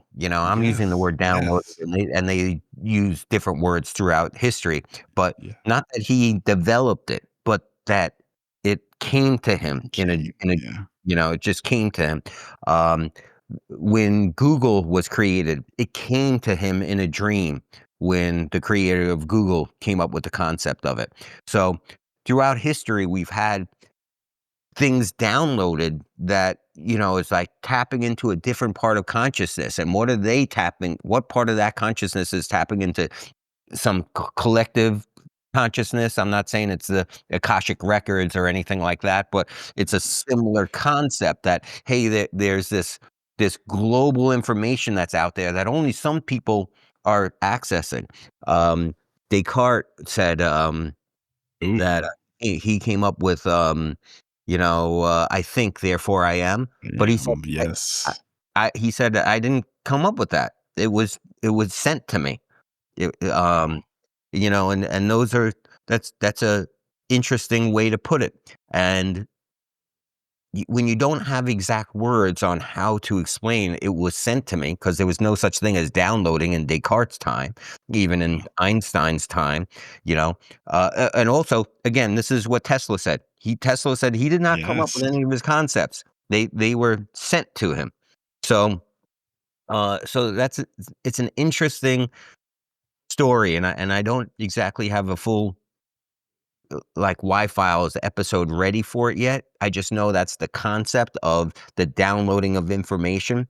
Now, like, what'll happen usually, if just to talk about Y-Files for a second, is I'll create yeah, I'll mention to the team the stories that I like. I'm usually pitching stories to the team, and the team will talk about them, and AJ will ultimately decide, hey, yeah, let's go with this one this week. Let's go with that one, and we choose them. And often there'll be episodes kind of like, we'll say Mantis Man, who was a cryptid. Now AJ hates cryptids. He hates doing cryptids. Doesn't like doing cryptid stories, because for the most part they're easily dismissed. Yeah. Um, I could talk about that for hours. Is Bigfoot real? Probably not. However, I rather talk about him as if he is real. So, because Same. Exactly. I'd rather talk there are about him as if aspects he's real. I love there's that. aspects to it that need exploration. That's Um, right. so when we're talking about Mantis Man, so Mantis Man was just a cryptid. However, when AJ created the entire episode, what he did was he took the research of Mantis Man, which was a cryptid, and he linked it to mantis aliens and the mantis mantoids that have been seen throughout history. So he's really good at taking the aspects, the bones of a story, and creating a great story around them. That's why when I say, I could only take 1% credit, that might even be too high, because, I know what our base would be interested in, but still, excuse me, making them great stories. That is 100% AJ, and his amazing ability to interpret and tell stories. That's awesome. You got my mind going, man. You're talking about, I guess, a future Y-Files episode. I'll be on the lookout for it. Downloading, getting these downloads and these transmissions. This is similar to the concept of the muse. I'm sure you've heard of it. The muse, interacting with the Mhm. muse. That's actually where we get the term music from. I'm an artist. I make music. Every time I'm recording in the studio, I get into this like flow state, or I just start to like see and feel the lyrics, and it feels like I'm channeling that energy onto the track. And Mhm. that's why I love making it so much. It's like I don't keep I journal a little bit, but for the most part, I use the music as my journal. And Da Vinci talked about this when he would paint and sculpt, interacting with the muse. Scott Storch, a really famous hip hop producer, he says once he's made probably the majority of the hits, from the early 2000s, if you listen to hip hop Sure. out there. He says once he gets into that flow state, like he made Still Dre, the beat for Still Dre, and he said like once you get into that state, he calls it receiving satellite. It's so funny. He's like, I start receiving satellite. I say it like that because it's not me. This just comes into me. And it's like all these ancient historians, modern physicists, a lot of the smartest minds like Albert Einstein. It's almost like if you show a desire to the universe, it will gift you the answer. So you just have to keep thinking about this for day in, day out, week in, week out, showing the desire. And then all of a sudden the universe will react and be like, okay, look at, he really wants the desire. Then boop, it'll just pop into your mind. And I think that's almost like the secret to reality is keep getting after, and the universe will open up and show it to you. I mean, I'm sure you've experienced that in your life. I experienced it in my life, and it's beautiful. It's, I love it. Yeah. It's interesting that you say that because I don't know if I can put my finger on ever having that experience. But I think that also you could have these experiences and not know exactly the right way to interpret them yourself. And certainly I have not had any world-changing ideas like Einstein or Tesla to point to and go, oh, you know what? That was downloaded to me. But I understand what you're saying. Yeah. And again, it's just so many artists and geniuses who have changed the world have kind of described it the same exact way. So they're, it's not, it's hard to say you could run a scientific experiment on it, because how do you do it? It's not duplicatable over and over. It has to, it's just going on data that's already passed that people could say, oh yeah, that happened. You can't make it happen. There's no way to bring it into existence to do some kind of study on it besides people's experience of what had happened. And that's why I think we never get to the exact definition of what it is that they're experiencing. That's awesome. That's really cool. I'm excited to see that next that subject video. That video, if you come out, that comes out on that subject matter once you get down to it. It all depends on if a good story can be created around it. I mean, right now, my the story list that we're currently working off of is over 120 Oh wow. stories that are in some stage of research. Um, so, again, that's it, what happens is AJ will go through with the team, our other producers, Jen and Victoria. We have an amazing team, and we'll decide, hey, you know what, this one we got a lot of research for. This one sounds like our top story right now, and just timing matters also for the Y-Files. Like if we just hit 3 CIA stories in a row, we try and do something different. Yeah. So again, as much as I love the story of the downloading information, until it could become a complete story with a narrative, it's hard to get it at the top of that list, and instead of just somewhere lost in the, in all of them that we have, because having over 100 stories or so ready to choose and pick from, if you're only doing one a week, at most, and sometimes only 3 a month or so, it's going to take a long time to get through them. And new ones come up as it happens, like we'll say like the Boogosphere. I really love the story of the Boogosphere, but it's a developing one. So I'd love to do it, but until it becomes a full narrative, it probably won't get put there. However, if more information comes out and it becomes a full narrative, then it's going to jump ahead of everything. Yeah, exactly. That's awesome. I'm excited. Thank you for that insight behind the scenes Y-Files. Here's another one for your guys' chamber. Have you guys ever heard of the Urantia contact? I don't think so. No, it's pretty sick. Like And around like the 1911 to the 1930s, this guy was talking in his sleep, and he was speaking a lot. And he kept talking, and his wife was annoyed. And she kept telling him to be quiet, wake him up. And he'd wake up and have no recollection. Then one night, he was talking in his sleep, and his wife told him to like be quiet, and this voice spoke back to her. And she was like, what? And it was responding to her, and she was freaking out. So she woke up her husband, and her husband was like, whoa, no recollection of it. I was like, oh my God, you're talking to me and you're answering my question in your sleep. And he's like, that's weird.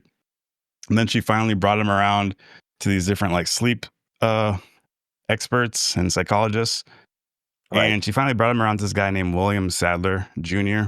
And he got him into the state of sleeping, and he was freaking out because he started talking to him in the sleep, and the voice would talk back, allegedly, according to him.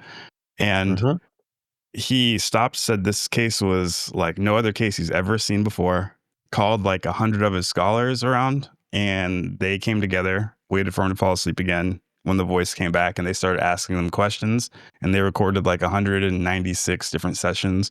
It's pretty sick. We go over it on our channel, and it talks That's very about interesting. like, And that's back in the life. 1920s.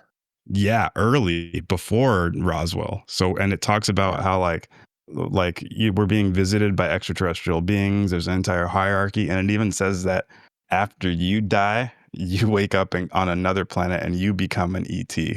And some of these ETs are people who have died and stuff. So it's pretty gnarly. And we go over on the Forbidden Scrolls podcast, just trying to help a brother out. It's a hot story. Yeah. So often these type of experiences that are NHI and alien experiences fall under the color of religion, and that one I think I think I have heard of this story, and but I think that's kind of what it falls back to. A lot of what was being interpreted had to do with divinity and faith, and the key aspect to humanity is love and following the tenets of Christianity, which is really every religion. It's not like just Christianity. Exactly. Yeah.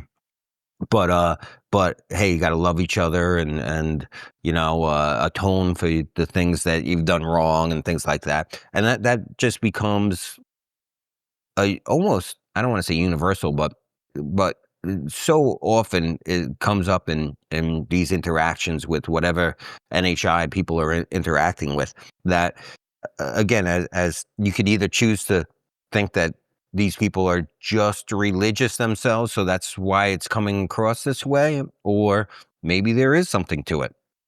And again, just because there might be something to it does not mean that it's one way or another, that it's only Christianity or only, a certain religion. It just might be being able to be interpreted through the lens of the religion that you subscribe to, Exactly. Yeah. Yeah. I often say that to bring it to that crazy, trippy, hippie level, which we can't go. We can't do that on this channel because that's where we're always at. But like we always talk about, that there's primordial energies in the universe that are more real, that if you align your mind and your body and your soul with, it's the higher frequencies, and you'll notice that reality will respond to you in a better way. These primordial energies existed before the creation of the universe, and we like to say they're brotherhood, love, fraternity, progress, learning, discipline. Those are all ancient energies, and that's why when you tap into them, you see life start to get better. But then there's fake energies, or non-eternal realities that are kind of just cars, clothes, hose, Ferraris, and diamonds, and those are lower energies and don't exist eternally. And I like what you're saying is exactly these beings. They're talking about the same thing, the love and treating each other nice. And I feel like when we have these kind of conversations, when we start understanding that possibly these beings could be trying to cultivate these same energies on planet Earth, maybe we should start to focus on them. Maybe we should start looking for them in our lives. And it's interesting that I'm starting to see these exact same concepts. Like, you asked the question, why are these beings teaching about these concepts? Maybe because they're important. And even if you don't believe the stories themselves, the biggest takeaway is to keep seeking those energies of positivity as opposed to negativity. Right. The interesting thing about, I guess, the universal spiritual concepts, the universal spiritual morals, the golden rule, is that they do kind of suggest a level above standard animalistic survival tendencies. And maybe that's why these different celestial beings and ETs and spiritual messages that come through these contactees, maybe that's why they're coming through with these messages. They're like, look, you are more, even though you come from the animals on this planet and a lot of your base instincts are survival of the fittest, if you kill that tribe and take their things, you're only richer. That's what the animal would say. That's the prey and predator relationship of a lot of the cycle of life. However, I do think that, cultivating these concepts that do not have just a simple evolutionary origin, like the love concept, to the point where, Jesus is saying stuff like, if it slaps on the cheek, you turn your other cheek.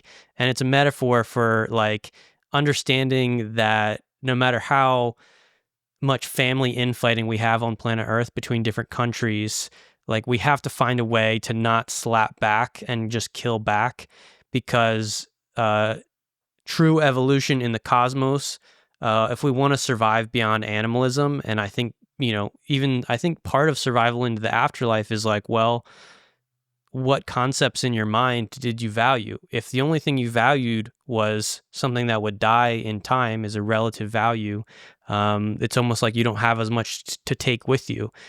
Does that influence our ability to even survive into the afterlife?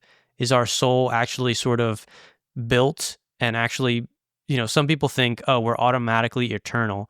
I try and take a step back and I'm like, I think we're maybe eternal, and it somewhat depends on what we put our focus on. Because I think our souls are being like built in action in our life and experience here on Earth. And that if we build it beautiful and in alignment with cosmic realities, I think we can dive and survive eternally and have an amazing universe adventure. But I also think the opposite is true, that if all you do is you take and you basically live as an animal in that predator-prey relationship, I think that can sort of extinguish that eternal ability. And that's just my kind of personal perspective. Yeah, and maybe that's why the angels of institutionalized religion, Christianity, or Hindu religion, or any of those religions talk about these concepts that reverberate through every single culture. The love, treating each other nice, and maybe it's important. I mean, Jake Barber, when he had that little psionic connection with that feminine energy, same thing, that love, that there's a reason. The Bledsoes, the lady, the same thing. So the nuts and bolts is nice, but I think the most important thing is if all it takes is for UFO crafts to show up and we start treating each other nice, I think that's the best thing that could have happened out of all other outcomes, is we start treating each other nicely, because I think we could use that on planet Earth correct today. So Sure. But I yeah, mean, I think regardless of that being a path to, a life eternal, if people would treat each other better, life here would be better. So we should follow that regardless of if it's to make your, spiritual life eternally better, or just the one that you're living right now. So, I do think everyone needs to treat each other better. I like amen. that. So Heck yeah. sometimes I think religionists fall into a trap where they're like, I need to do good things so I can get good things later in the afterlife. Well, it's like, let's just assume we only have 120 years and then we don't have afterlife. Better make it as good as possible. Let's have as much fun. Let's get the love flowing. Let's coordinate. Let's have as much harmony we can in the little time we know we have. It's more about living in Yeah. what you know you have here, right now. No. Yeah, for me, knowing that we live eternally, and there's life after death, that doesn't deter me or um, or make me feel comfortable or anything like that. Because regardless of if you do live on, this part of you isn't living on. So whether you go just to black or something else, what's the difference? It's essentially the same thing to me. If you're waking up and you're somewhere else, you're not going to remember this one anyway. So it might as well be black. So I think there's a few things that you have to live by. If you live by the rules that you are going to live eternally and you want your life to be better, well, it can't hurt you if that's not the truth. If you just go black, it could only help you in this life anyway.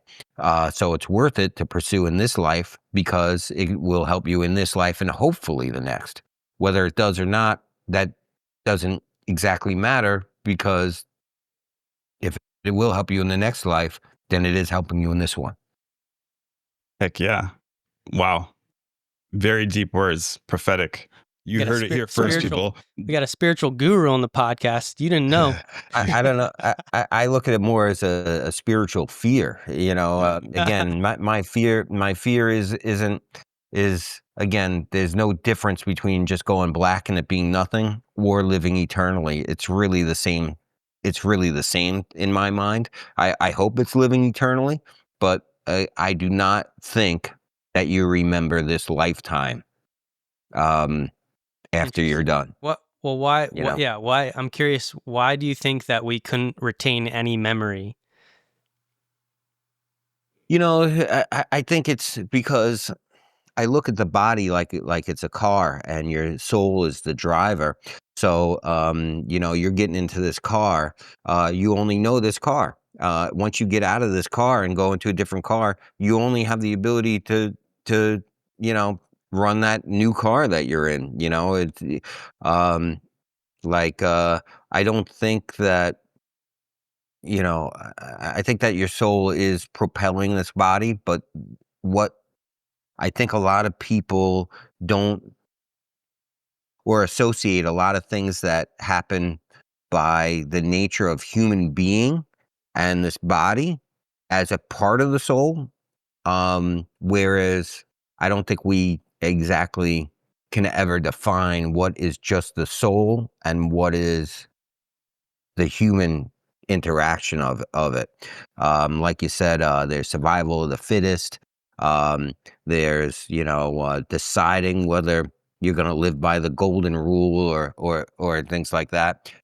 I don't know if these are like cosmic rules you have to follow in order to move on or to be something else. They might just be rules that the human body has to follow. The human body might have the desire for community and love and things like that. It might not just be your soul. Might be part of the instinct of what we have to experience with the five senses that we're given here.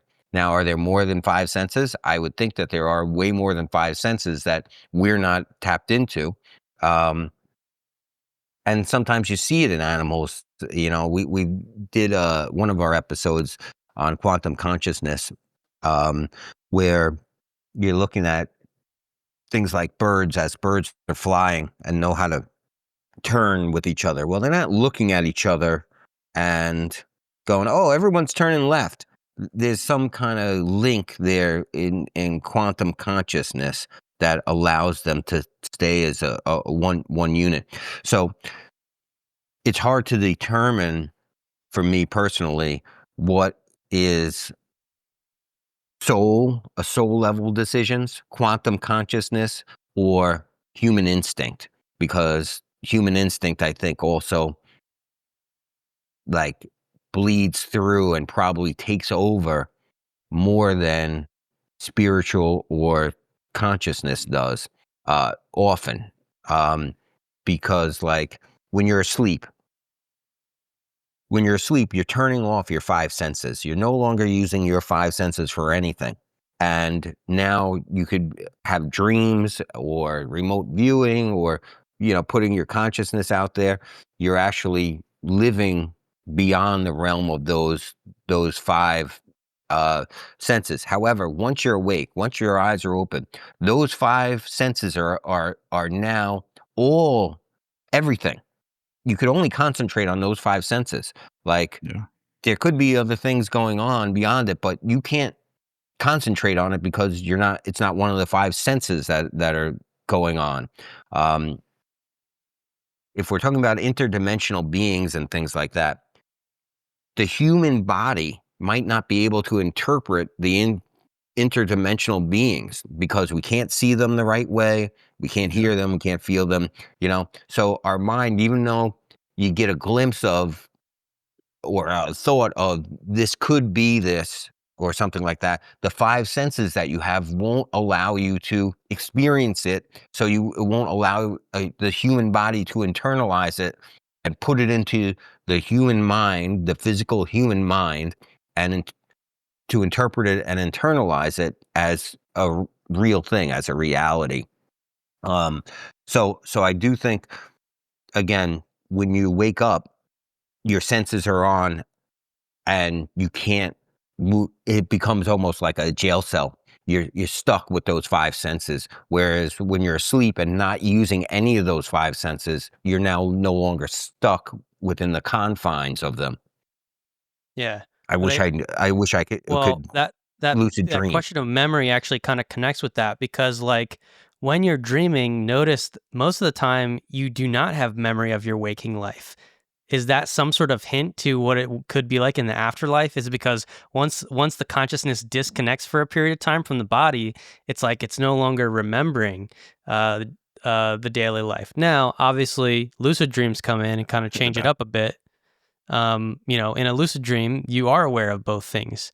I had, as a kid in middle school and high school, a lot of lucid dreams. So it was so interesting to me that I was taking notes and writing them down just because I was like, wow, there's an entire virtual reality that exists that I can like have an experience in when I know I'm asleep.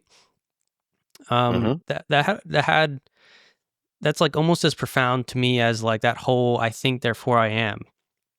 And when I got into the out of body experience stuff, then people were telling me that like, oh, you can go during this time when your body's sort of asleep, you can actually go beyond just your internal dreamscape and you can experience real external realities. And that was surprising to me as well. But there's also a memory problem in out of body experience. When during my kind of out of body experiences, there's a loss of rationality. It's different than a dream, but it's also like my memory and my decision making is also altered. It is truly an altered state of consciousness.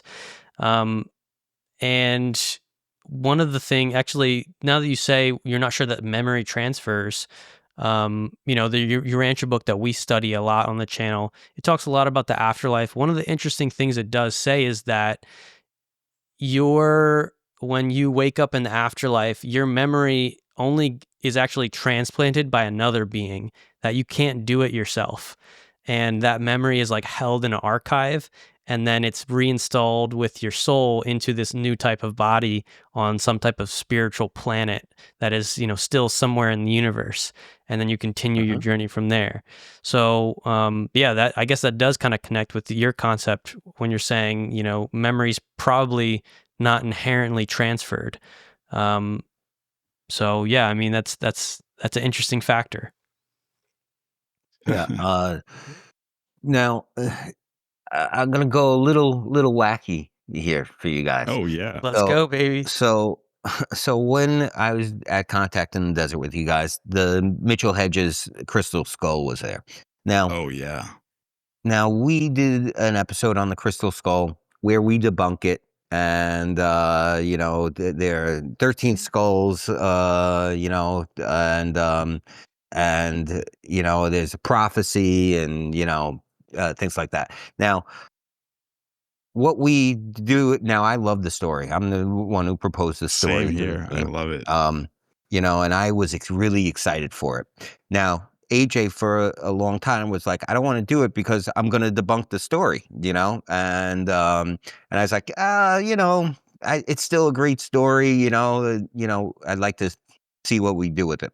So he does it, and I never really find out the debunking until he's done with it, because I care more about the story itself, and then and hand over research of the story itself, and then he'll look and find those other aspects to talk about.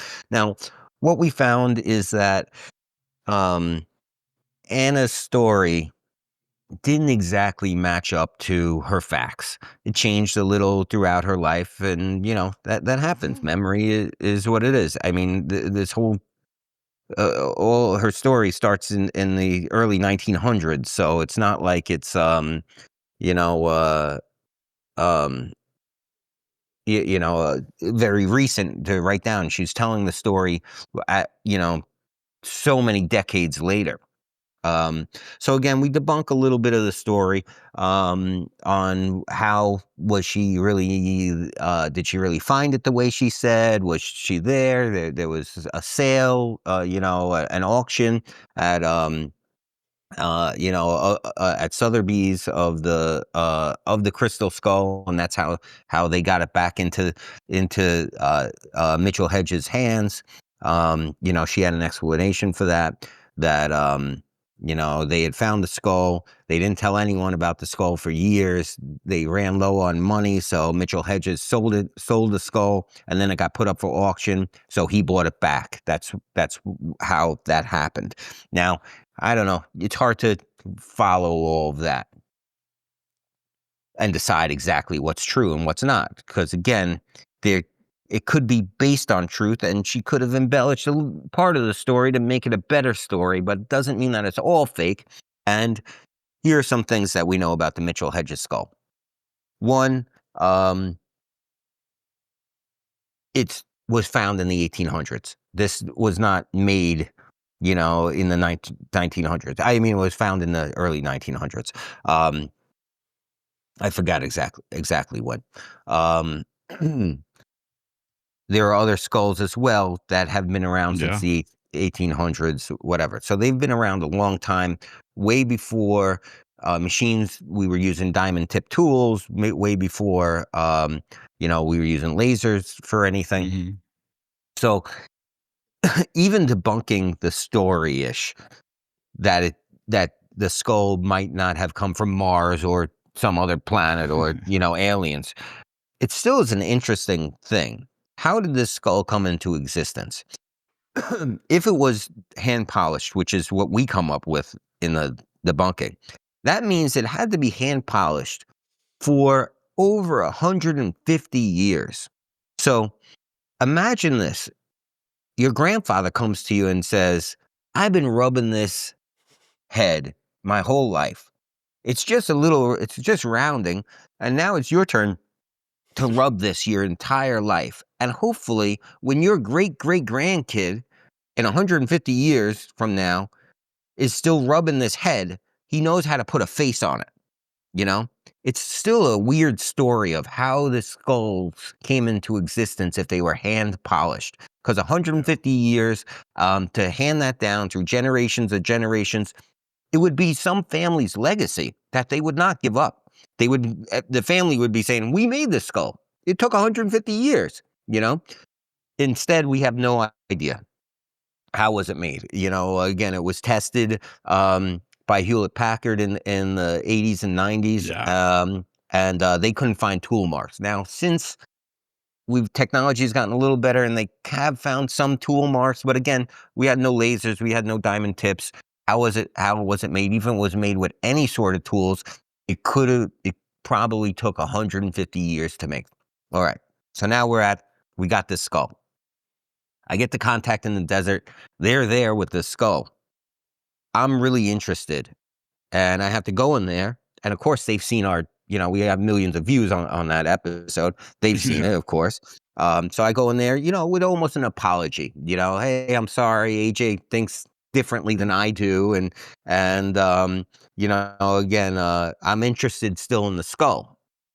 So now, while I'm there, they tell me that the skull, which happens often, talks to they have a psychic. They have there's a psychic there, as well, and she's been for years giving readings with the skull. The skull talks, says things, and is very friendly and jovial. It's not scary or anything like that.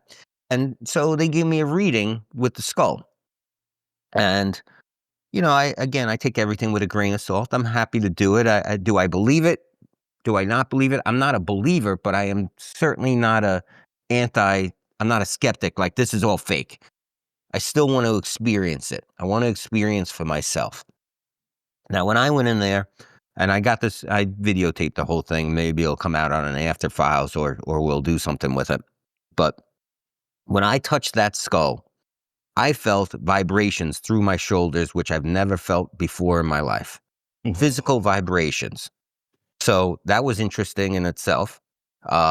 Because again, now I'm not, it's me, it's not someone told me this happens or whatever. Is when I'm touching that skull, I was able to feel it. What was that? Influenced in my mind? Did my mind make it up? Maybe, but that happened. How long were the So I do this vibrations? reading- Was it just a second? Was it like as the entire time your hand was on it, you could feel that, or was it like just when you initially touched it? No, but it did last probably five seconds. A long enough time, for me to be touching it and telling them I'm feeling this right now. Yeah, you got tuned, bro. Yeah. It almost felt like my shoulders were creaking. It was an experience I'd never felt before. Interesting. Like my bones were rubbing against each other, not in a painful way or anything like that, but like almost, again, like I could feel something. So that was interesting. And again, she gives a reading while this is happening. And the reading was interesting, almost like any psychic reading you would have or anything like that. But what really grabbed my attention was that she says to me, the skull is telling me about your past lives. And I've been doing these readings for, years with the skull now. And this whole weekend I've been doing these readings for people as they've been coming in. And she says, I have a first. I've never seen this before. And I said, well, you got my attention now. And she says to me, the skull is telling me about your past lives. And I'm like, oh yeah, I'm listening. Now, because I want to know. I've tried past life regression. It never worked for me. I've never been able to go under hypnosis. But this is a reading. This isn't hypnosis. So she's telling me, the skull is showing me your past lives. And the most interesting thing about them is they're not in the past. Your past lives are in the future. You are actually a time traveler who has been on other planets and has worked with time portals. And during the time that I'm seeing in your life, the time portals are new and people are afraid, even though they're aware of them, they're afraid of them. However, you go through this time portal without any hesitation. In this timeline, I see you as a leader of people, almost a commander of some sort. Yes, sir. And she's, tells me about seeing me on other planets, things like that, but specifically that I've come back to deliver some sort of message. Now, I don't know what that message is. I don't, I don't know It's much the goddamn beyond that. Wi-Fi. That's the message. Well, that would be AJ's a message. time traveler. That wouldn't be mine. Well, I guess it's also the Gino's a message. starseed confirmed. Okay, I see what you're saying. So- Because AJ does most of the creation, but like you're just as into those stories, and there's a collective message within all those stories that you're into. Even the stuff that you're going through, you're trying to be like, okay, I don't want to just read the stories. I want to be there. I want to experience something. I mean, you are experiencing things. You're here at Contact, the Bledsoe case. You're getting in the crystal skull thing. But what was interesting, that idea of, I don't know, I just got this picture in my head where I was like, Gino came to Earth to get the stories and the experience of Earth, and now he's sharing it. So, and it's interesting because there's been conversations I've had where I said, look, I'm not trying to sound negative here, so don't take it the wrong way, but I've had a really storied life already. I feel like I did everything I needed to do. So if tomorrow's my day to go, I don't feel bad about it, not even one bit. I feel like I accomplished everything I was supposed to so far. Now, she told me I haven't. So that's interesting in itself. Yeah. best stories yet again, to come. The biggest portal is I still thought right around the corner. Now, one of the other things is I brought in with me this crystal skull, small crystal skull carved, and Yeah, I'm getting the charged chills it even up. looking at that. That's crazy. The second I saw that, I felt a tingle on my spine. Keep going. Sorry. So I held it, and I held it on top of the skull, and rubbed it on the skull, and they told me to. They told me to bring it in, so I went out and to a place that sells quartz, and got a quartz. And when they had a skull, of course, it made the most sense to me to get a quartz skull. So again, I got it charged up. So I've been carrying this little crystal skull with me. Again, as soon as I show this to AJ, I haven't showed it to him yet. I'm sure he'll laugh at me, but yeah. it feels part of the story for me. Yeah. And again, I'm interested in it. I'm not saying I believe it. I'm not saying I don't believe it. I'm interested in it. And I don't think you need to assign a value to it of truth or lie, rather than than experience instead. Just experience. Doesn't have to be truth or a lie. You better call us when you see that portal, because I'm jumping through with you, bro. Yeah, that gets me pumped up, man. Yeah. Breaking news on Planetary HQ. You heard it here first. Gino is a starseed, confirmed, from another planet to uplift planet Earth. That's crazy. That's sick, dude. Yeah. I'm excited to see what the future is for you, man. You're going to get the Gino story time, your own podcast or something like that. Start getting your own thoughts out there. That'd be sick, man. Sure. And again, there's a reason why Files is so popular. AJ is an amazing storyteller. The production value is excellent, and but I am happy to win him over on some stories. Often it comes up which stories turned you around, made you a believer, and there are a few that I feel like we've covered that. I've again switched him over, at least to have a more open mind about. When I originally pitched Hollow Moon, I came into the we have like a conference room where we're talking about stories. So the way I pitched the story is, the moon is a UFO that was brought here by aliens and placed where it is to interact with the Earth, and it is a moon base, and they're inside that base right now. They're monitoring us. So of course that becomes a little far-fetched, that story. Not far-fetched, but that is the It's juicy. one side of the story. What AJ comes up with by the end of the episode is, hey, NASA did go up there. We did run seismographic experiments. We know that the moon is hollow or cavernous, that there are big pockets that inside the moon. A lot of weird anomalies, like there's craters that are big and small, but they all seem to go to the same depth. You would think a huge meteor that would hit would have a way Ooh, that's weird. bigger impact, especially with no atmosphere. So they're, one of our top selling shirts is "The Moon is Weird," and that came out of that episode. Is because again, I at least got AJ to open up his mind to that one aspect of it. So I consider that a win. Now, there's been other episodes as well that have won him over, and he talked about this on Rogan, like crop circles.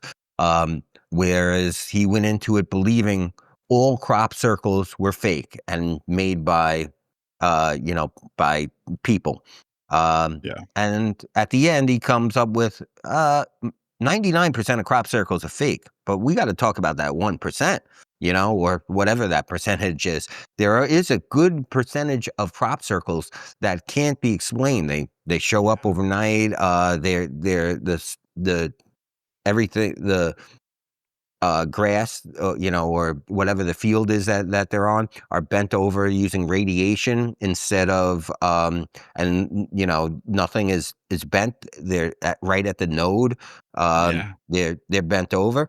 The radiation that's found afterwards, those are the interesting ones because those don't fall into that hoaxed part of crop circles. So crop circles is another one that won him over. Honestly, crop circles was his that was his story. That he wanted that one. I recommended Hollow Moon, but crop circles was his. But again, he went into that thinking they were 100% false, and I said I didn't feel like they were 100% false because of these few other instances to look into. And as he looked into them, certainly it changed his perspective on it. Yeah. Now, yeah, I've been. Go ahead. No, I don't want to cut you off. What were you saying? Oh no, so going back to Hollow Moon, I won him over on. Someone once asked what was my favorite conspiracy or story that we haven't covered yet during one of the after files. Our lives. And I said, the one that I want to do is, and this is exactly how a pitch meeting goes. So now essentially I was pitching it to AJ live with all of our viewers was, I think that the moon is recycling our souls. So when you die, that light that you see at the end of the tunnel is actually the moon, and your soul is being sent up to the moon, and it's now going to be recycled. That's why the moon is there. It's a machine, and it's recycling your soul and sending you back. So is that what you want, or is that a trap? So I've been practicing during that twilight time. Like I said, I've never really been able to remote view or lucid dream, but I do have a really interesting sleep ability where I can fall asleep whenever I want, wherever I am, doesn't matter. Takes me minutes, like 2 minutes I could fall asleep. So I have a great ability to work with my mind during that in between sleep and awake time that I have been practicing and telling myself that every time I'm in this state, if I wind up seeing the light, that I am going to turn around and I am not going towards the light. So I don't know if I could be making a soul damning decision. That might mean I'm going to hell. I don't know. Because I'm not saying I'm right. I just know that everyone goes to the light. So what happens if you don't go to the light? Do you wind up a ghost here, a spirit? Do you wind up, there are theories that if you don't go towards the light, that you are able to then experience the rest of the universe. Yeah, that's what I've heard too. Yeah, it's like a test. Yeah. Right. So again, but you got to train yourself, because once you're dying and you're looking at that light and you see your grandmother there and your loved ones, it's easy to just go towards that light, because it seems like that's what you're supposed to be doing. But one thing we do know about non-human entities, non-human intelligence, is in some of the negative stories, they've been able to disguise themselves as people that you know. as Yeah. people that you've loved throughout your life. So Like projections in your mind. Yeah. I've right. heard the same So thing. maybe you're not seeing your grandmother. Maybe Yeah. you're seeing an NHI that is Oh, that's you're interpreting spooky. as your grandmother. That's So spooky. yeah. Yeah, that's awesome, man. You're getting my juices flowing. Thank you for that. That's awesome. Yeah. I wanted to relate to your Mitchell and Hedges regression, and we Hmm. talk a lot about it on the channel, just like because we do the Forbidden Scrolls podcast, trying to read as much stuff as we can, and a lot of different things say that Earth is in a hard state. It's one of the harder planets or classrooms to grow up in. Therefore, special souls are getting sent here to help fix the planet because the planet's so messed up.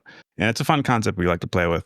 But beyond it being a fun concept and relating to your regression, I don't really talk about it much on the channel, but I feel like I should be more open about it. And I've told Taychilla about it. I do have an experience myself. I call it a pre-experience because this memory came to me when I was small, like 4, 5, 6, 7, around that time frame, and it it wasn't a memory that I got when I was alive. It just like came into my mind, and I I'm just kind of sitting there, and there's like I want to say like 6, 7 really tall, glowing green beings. Like they're taller than me, and they're looking down upon me, and they look like kind of glowing, scintillating emerald. And I'm like, okay, this Mm. is weird. Um, and then behind them, it looks like a big, oh, I say clock tower. I used to say that when I was young, but looking back on it, it almost seems like an obelisk. It's big, it's in behind them. And they're looking at me, and I'm like, okay, this is weird. And then all of a sudden, the screen changes and it shows me like planet Earth, with the ocean and the green continents. I'm like, okay, that's Earth. And then they say, but this is how we see it. And it switches from the green and the blue from the oceans and the trees, and it turns into like a rainbow color spectrum. And over the continents, there's different colors like red, orange, yellow, green, the entire rainbow spectrum. And they're saying these colors represent, anger or peace or love. And then I saw, actually, I remember it specifically. It's like ingrained into my retinas and my brain. Like there was red over the Middle East, like people were angry. And then there was different parts of colors over the different continents. And I was like, okay, these means different emotional dispositions. People are feeling different feelings on different continents. And then it started showing me pinpricks of purple light appearing on the different continents. And it said, these are the people that are going to appear, and they're going to try to get the rest of the colors back to purple, that red, orange, yellow, green, blue, indigo, violet, that top vibration. And it Hmm. said, like, you're one of these purple pinpricks, and your mission is to help turn the planet like this. And then it showed me all of the colors started turning into purple. And it said, that's the higher vibration. And it said, there's other beings that you're going to meet along your way, other pinpricks of purple who will help change the face of the planet. And I call it a pre-experience. I've told Taychilla this a couple times. I don't talk about it on the channel a lot, but I call it because it didn't happen when I was alive. It's almost like it's like a memory from before I was alive. And that's Hmm. your experience made me want to become more open about it, because you said it, and I was like, wow, you're being open. I want to be open too. So maybe Hmm. we're sent here to do a mission, brother. So I'm glad. It's an honor to serve with you, I guess you could say. Well, I'm looking forward to serving together some more and going Yeah. down this spiritual journey, or whatever, spiritual and non-spiritual, however you want to look at it. It's really a journey of experience, which matters, and I'm glad to share with you guys, and I'm glad that we got to connect and really talk about these sort of things.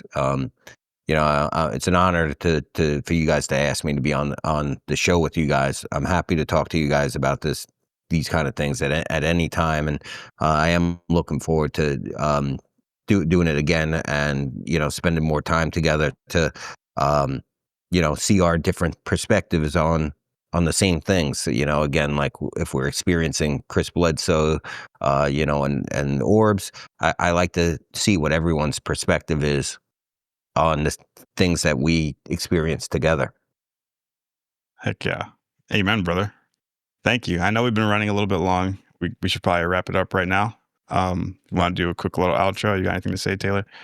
I mean, the only last thing I was thinking about sharing here was, since we talked about the moon and we also talked about how AJ does not like cryptid stories, I have something that really combines them both that may bridge the gap to understanding the origin of the hollow moon.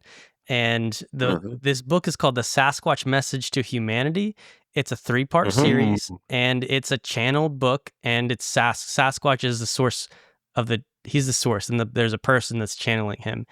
And the story is complex, and like, it's, even if it's just a fiction story, it's very well written. So take that, and it's got this story about the origin of the moon. And so the story of this is that the first part of the moon, it was natural, and it was formed after an explosion that split a supercontinent on Earth and ejected some material out into space, which became an orbiting moon. And that was a natural satellite which played the roles of increasing tides, speeding up rotation, etc. But this Sasquatch says that the first moon was destroyed during ancient cosmic wars with 2 different species, that it names the ant people and the lower lords.